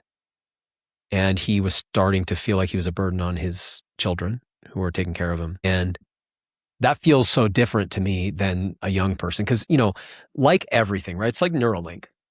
Neuralink's like, no thanks. But they're like, yeah, but people who are blind. And you're like, well, that does sound good. Or what about people who are paralyzed? Like, it could help them. And you're like, no, but that's not what it's going to be for. Yeah, that's going to be the first thing. But then they're going to roll it out on regular people, right? The medical assisted suicide, you're like, well, what about somebody who's 92 and they are a burden on their family? You're like, okay, well, like, what if they're 82? What if they're 7? What if they're 16? What if they, you know, and now you're hearing these things out of Canada where like young people are trying to get medically assisted suicides without their parents' permission. You know what I mean? Where you're like, whoa, this is not what I signed up for. Yeah. You know, because that's it's gonna go there. Yeah, it's obviously going to go there. And we changed some weird rules here in Sweden, where now you can find 13-year-old boys and girls in jail. That's now legal. How old? 13. Oh wow, that's just recent.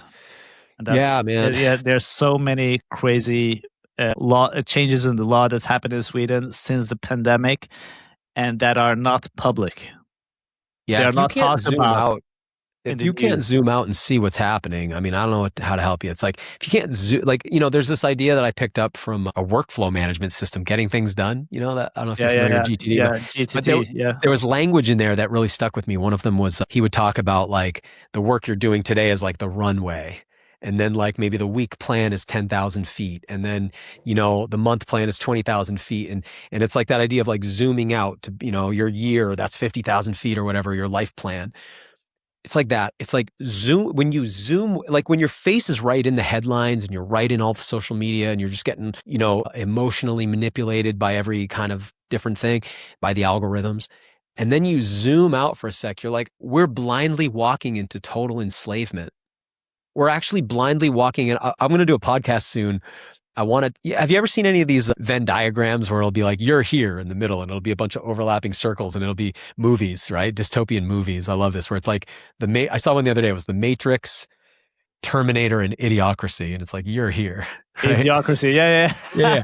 Everybody should see that movie. Yeah, it's crucial. crucial viewing. But so I'm going to do one on all the dystopian movies that I think kind of like help to paint a picture of what's happening. You know, Soylent Green is this really old movie with Charlton Heston where it's like it's the world we're heading into where everybody's poor and it's become like third world everywhere and food is super scarce. And if you can get a piece of meat, some gross little tiny piece of meat, it's like a huge big deal because there's no meat around. I mean, this movie's it's got to be made in the 60s. What was the name of the movie?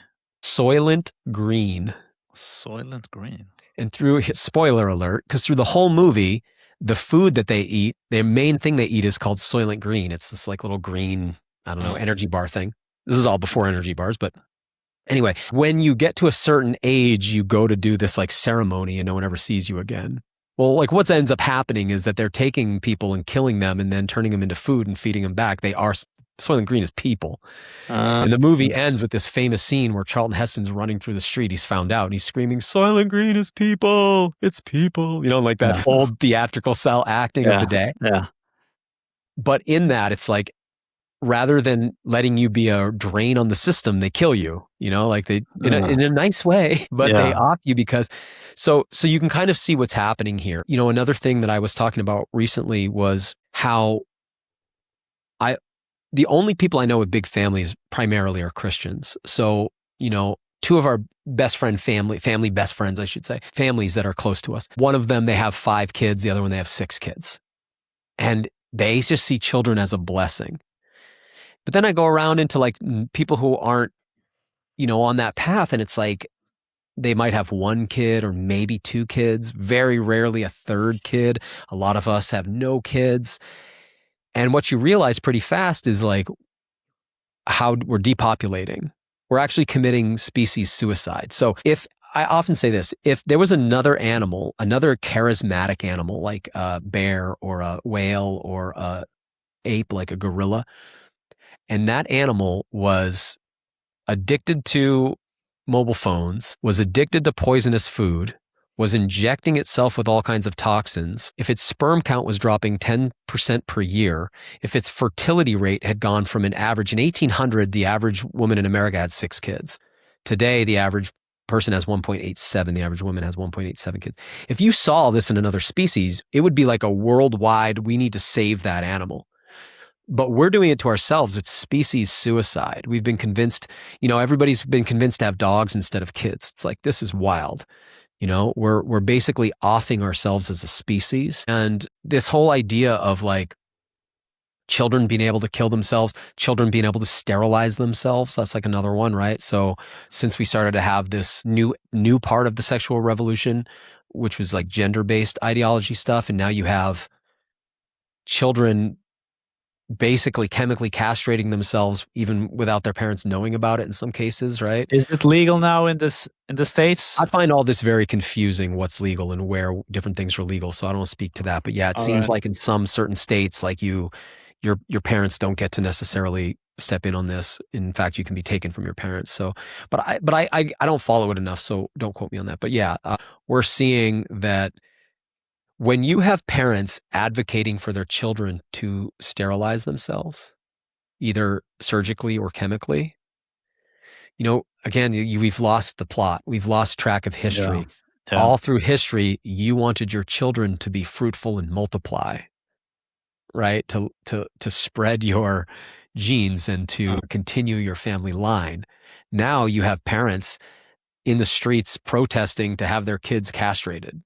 It's like, wow, we need to zoom out and look at the big picture. And it's like, oh, we're marching into all the dystopian movies. It's part Terminator, it's part Idiocracy, it's part Matrix, it's part Soylent Green, it's part Dark City. It's like, I could go on and on. Yeah. All the dark dystopian movies, there's elements of all of them. 1984, Brave New World. We're doing all of this stuff to ourselves. And we're like, it's progress. And like you know that principle that the occultists can't do a thing without first telling you that they're doing it. That's the whole Dracula thing. Like the vampire can't come into your house. What's that rule called? It's called something. I don't know what it's called. I heard that it has a name. That the occult need to show you what they're doing to you. I would love it if you And- find that name to send that over to me. I would like to see that. Yeah. But yeah, so, through predictive programming in the movie industry, through the music, it's been shown to us exactly what's going on. And we are not just doing it, but we're all racing toward it. We're all running to it. We're all embracing it. It's like if you've seen 2001: A Space Odyssey. I haven't seen it. Yeah. In the movie, there's an AI, and the AI takes control of the ship. And, the guy's trying to be like, it's called Hal. And he's like, Hal, I need you to open the door. And it's like, I can't do that. So like, many Hal, movies have that. And that freaks me out. Yeah, man. Yeah, dude. And like having a Tesla would never get an electric vehicle because or like in 2027, all the cars here have to have a driver monitoring system in them. Mm-hmm. And so you're being watched constantly by the car. And if the car see, something I try to tell people, these new cars aren't cars, they're transport robots. Yeah. It's a difference. Exactly. You're not in control of it. It's a robot that has room for people to get inside, but it's not a car in the traditional sense. But they also have a pretty hard argument to argue against, is that they will be safer. Statistically, they will be safer than human-driven cars. Yeah, man. It's like, I remember when I was younger, I was traveling in Thailand, and I remember going to a zoo. And I remember being like blown away because they had like a saltwater croc, and there was like a 3-foot wall. And I was like, man, I could just get in there with that croc if I wanted. That's so crazy, because where I live, that would not be possible, because everything's been made soft and safe.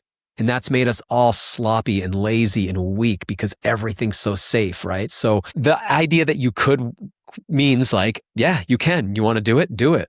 No one's going to stop you. Get in there with it if you want, right? It's like, is safety the ultimate thing? Should we always optimize for safety? Because if we do, you're not going to be able to move. Right? Like you can't, like, it's not safe to cross the street.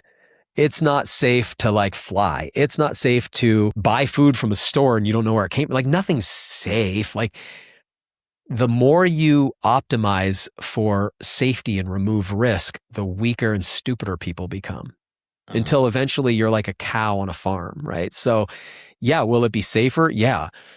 But I think the real reason is because people want to be able to text while they drive, right? That's like the real reason. It's like so people can not pay attention anymore. It's like one more thing you don't have to pay any more attention to, right? Why? So I can work more or something. So I can text more. So I can be more productive, because all that we're doing is optimizing for productivity. It doesn't actually make any sense. So yeah, I get it. I get that it'll be safer, but I don't necessarily think that that's the most important thing either, Yeah. And you mentioned gender dysmorphia. You didn't say those words, but where do you think... I didn't say that. You said that. I said that. I'm getting canceled, okay? Where do you think it stems from? I think there's several things going on here. I don't usually talk about this, so this is interesting. I think part of it is a cult. Well, let's say this. What was very obvious to me from the beginning was that it was not a grassroots thing where it came from the public and worked its way up to policy. It was very clear. It started as policy and worked its way down to the public. I mean, this was very clear.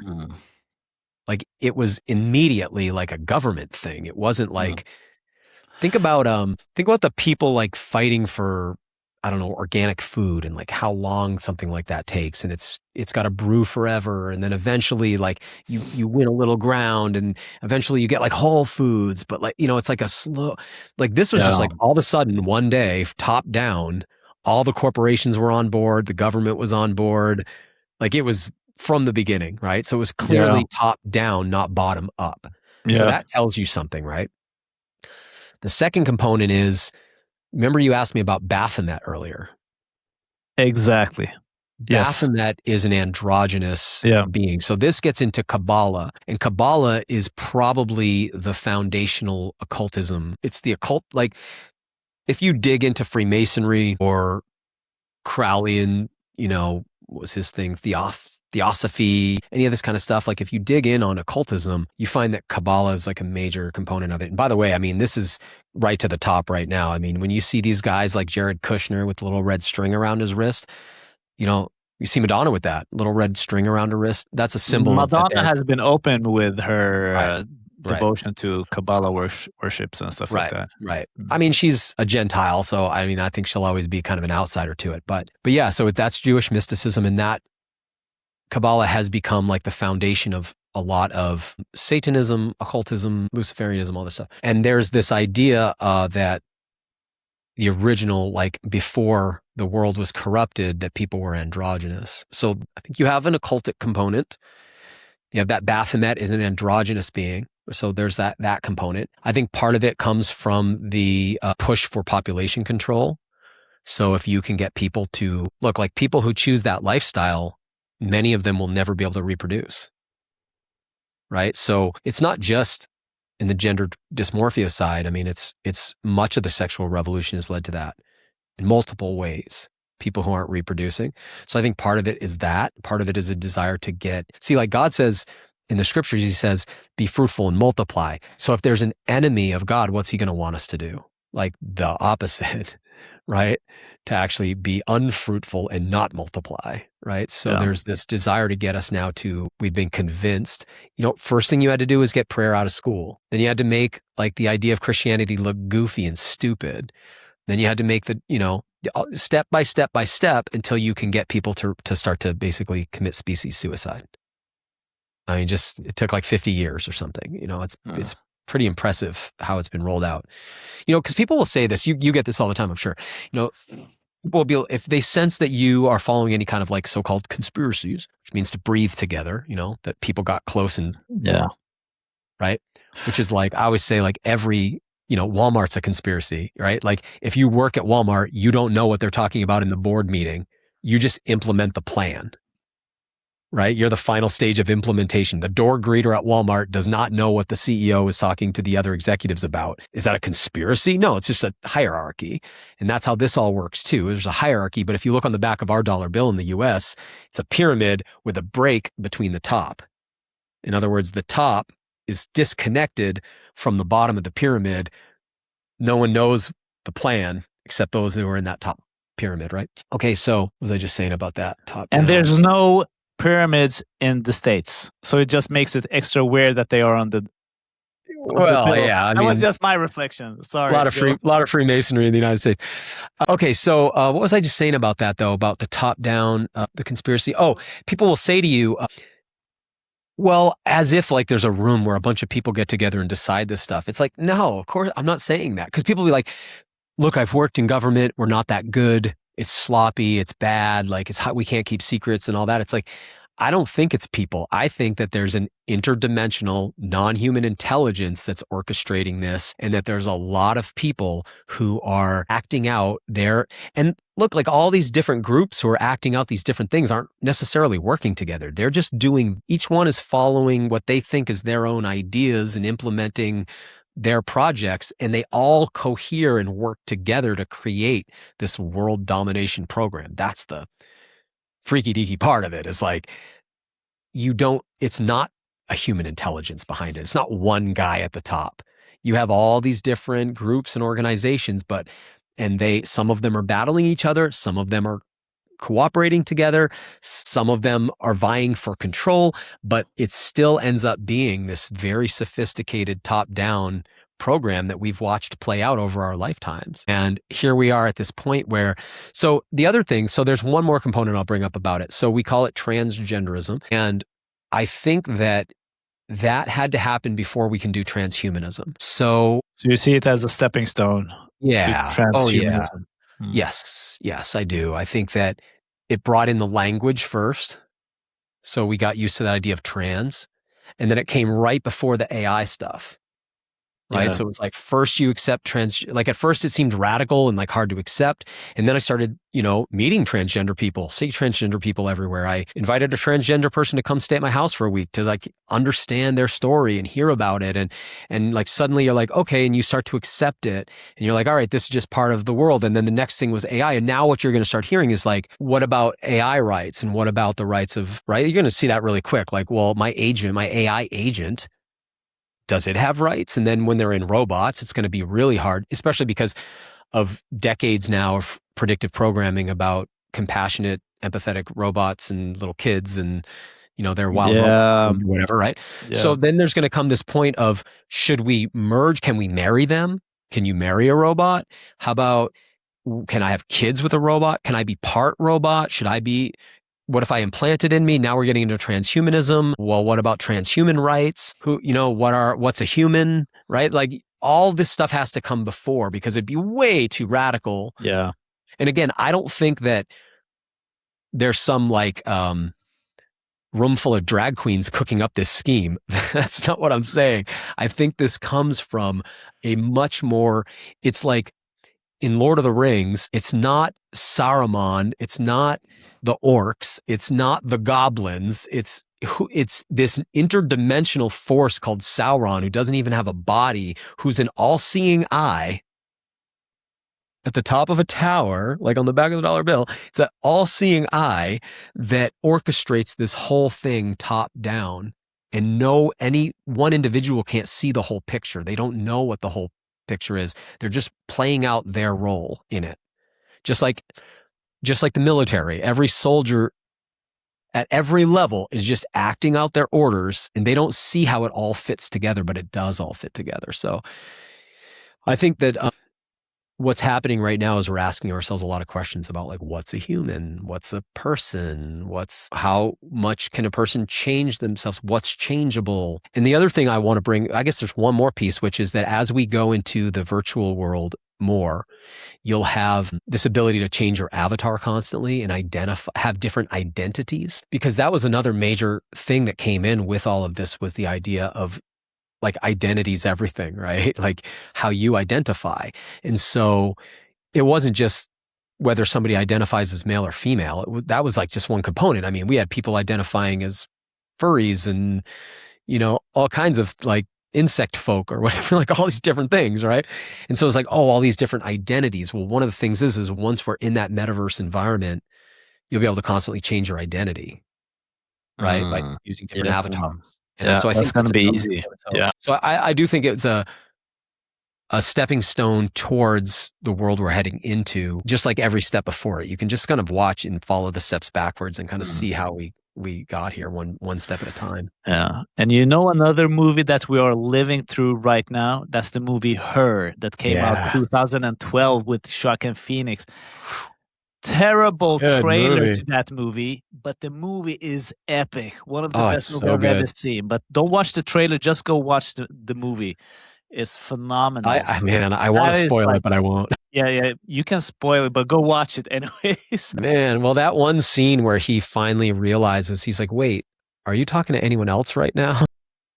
Yeah, with AI. Yeah, dude, that scene's heavy duty for me. Yeah, well, you're right. That's another one. I'll add that one onto my list, because that one's very prescient. Yeah, it's worth a rewatch. Yeah, it's a good one. And I want to know, what's the next step for you with the podcast? Let us know what's going on, because this is a long time coming for me. I've been wanting, because your perspectives mean a lot. You were saying before that there's so many good podcasts out there, and you don't know where your voice gonna match or blend or be unique in the big ocean of all the podcasts there. But you got a big following from before, and your perspective is so, I respect it so much, because you have your feet on the ground, literally. Because I see the guys I hunt with, when they are out so much in the forest that you can't bullshit them. Yeah. They are in connection with the real world. So when I listen to Elon Musk in his press conference, or when he goes on Joe Rogan, and I know that this guy, he spends majority of his time inside a cubicle or inside a factory, and he haven't seen the sun for decades because he's so pale. I was like, this is not a man to be trusted. Yeah. And talking about going to Mars when you don't even know what the dandelion is. Right. It's like, for me, I can't get that math together. I can't make sense of it. That's why I think your voice is so important to have out there. Thank you. Yeah. Well, also when you find out Werner von Braun wrote a book about a guy named Elon who took everyone to Mars. But Yeah, anyway, exactly. yeah, well, I do look at the podcast space and go like, man, I hear a lot of people that I'm like, oh yeah, I agree with that. I agree with that. I agree with that. And it's like, am I a redundant voice? So I appreciate what you just said. And thank you. Yeah. Well, I think by the time people hear this show, it's launched, man. I mean, we put up the trailer the other day. So we're going to drop 3 episodes in the next few days. And that'll be weekly on Tuesday mornings. We'll put out shows. And so the future for me looks like this, man. I'm getting very excited to start speaking again. I've done a couple of talks just locally lately. I've been kind of like comedians, they're always talking about how they need to like go out and prepare, test their material. Yeah. And so I gave a talk the other day, just small, like 30 people, just what's the testing my topic material, about? staying human in the age of the artificial. Right. And I go into how human domestication works. And I love talking about whether, this is a human farm or a human zoo. It's a very interesting topic. And looking at where all this tech is, as a lot of things we're talking about here. But anyway, so I've got talks prepared. So I'm looking forward to getting back out on the speaking circuit and then also doing, the podcast. And I'm going to do a lot like I've done in the past. I have a lot of shows that are just health-based shows, talking to people about taking care of yourself physically, because one of the things that I've noticed is conversations like this can leave people feeling like, well, what am I supposed to do?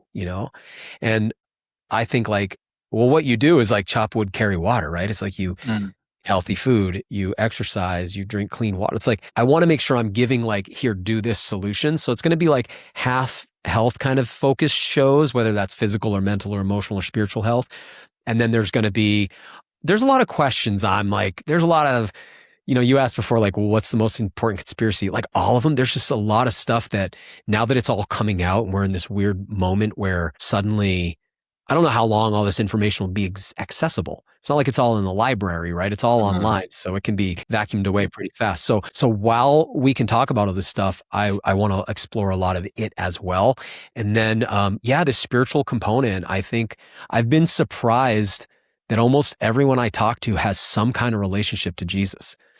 Whether it's someone like you where you're like, yeah, I've been flirting around this topic and here's the Muslim perspective and here's the Christian perspective. And, but it's not like you're like, who's Jesus, No. And I've been finding it really interesting that just about everybody I know many of the people I've talked to have some kind of a interesting relationship. And I want to explore that because I don't think that the evangelical American churches are like really offering people quite what they're looking for. And so I'm interested in hearing about that side too. So that'll be a component woven through. It won't be the theme, but it'll be woven through. And I'm just excited to be back out there because after 6 years of being on cable, I just felt like no one was hearing me, except basically 65-year and older hunters who watched Outdoor Channel, and then like the handful of people who wanted to support me and found the show. But otherwise it was hard to send people to cable. And so I'm thrilled to be getting back out there. So a lot of content will start dropping, by the time this show is out.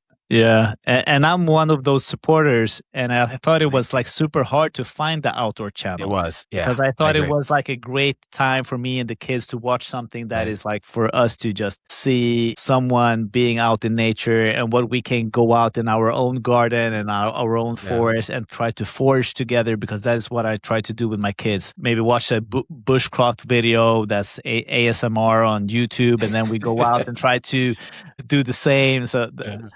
So I love that. And what is the podcast going to be called? The Daniel Vitalis Show.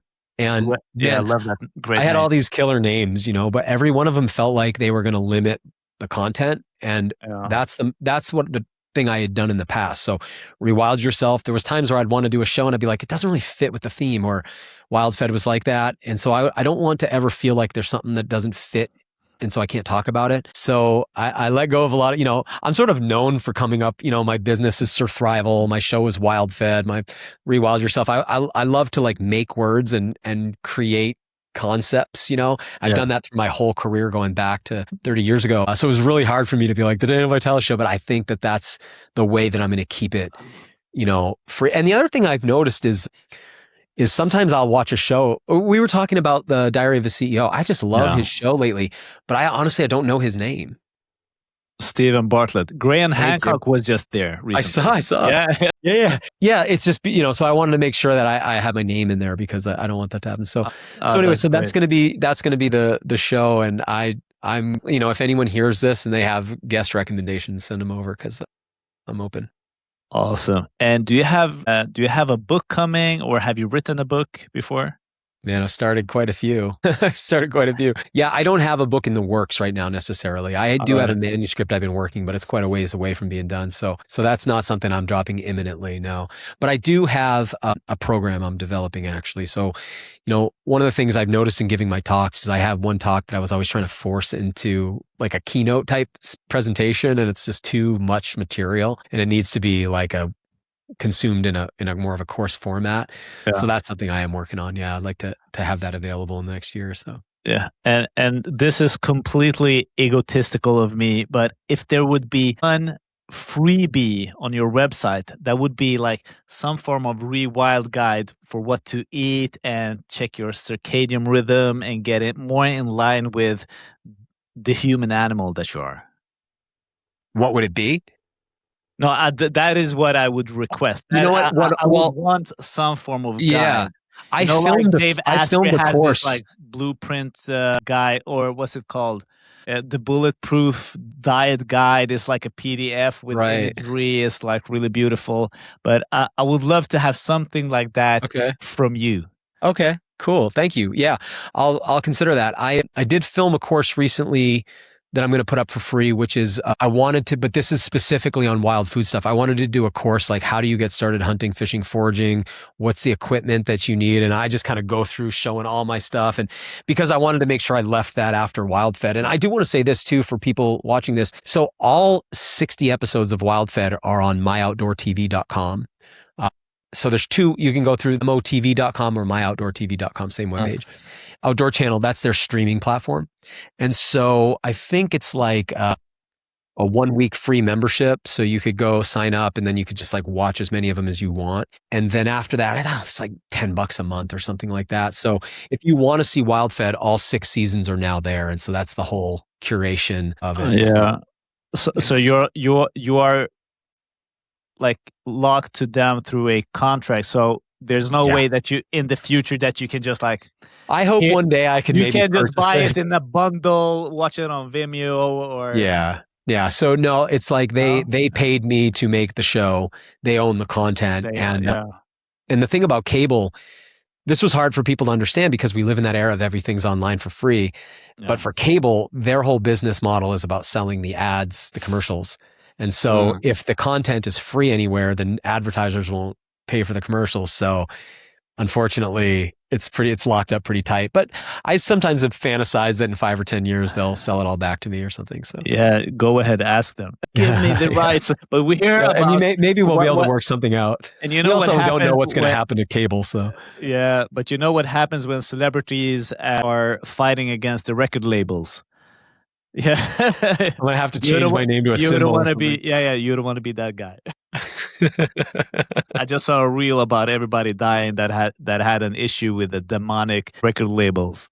Dude, it's all gonna come out, huh? It's all gonna come out. Yeah, it's all out there, brother. Thank you so much, and I'm gonna be tuning in every Tuesday when your podcast. Do you have a specific date? Is it this week, next week?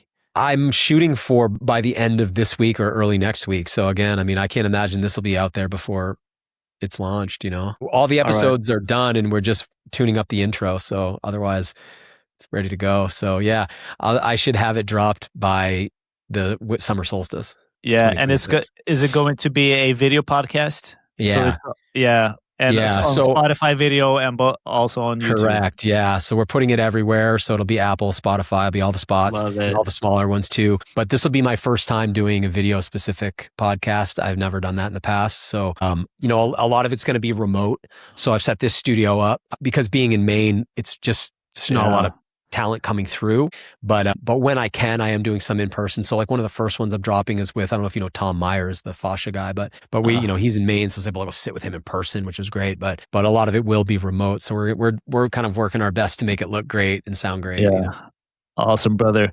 Thank you so much for taking the time being here on the podcast one more time. And every time I feel the same after listening to you. I can listen to you for so much more. Yeah, thank you.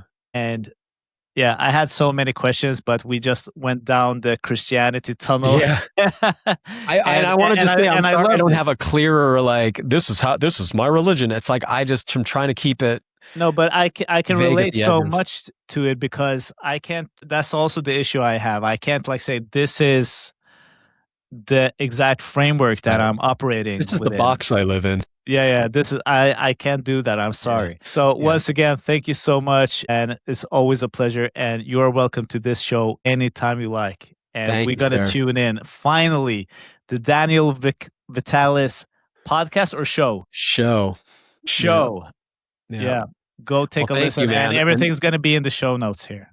Great. And thank you for having me. Thanks for, I appreciate talking about this because it's stuff that, a lot of the content I talk about, I've rehearsed it so much in having so many shows. This is stuff I'm like, I don't really have it dialed in. So it's fun to talk about. And then I just want to say thank you to everybody listening for, thanks for sharing your platform. And thank you for everybody listening for making it this far. And I'd love to come on again, Morgan. So appreciate you, man.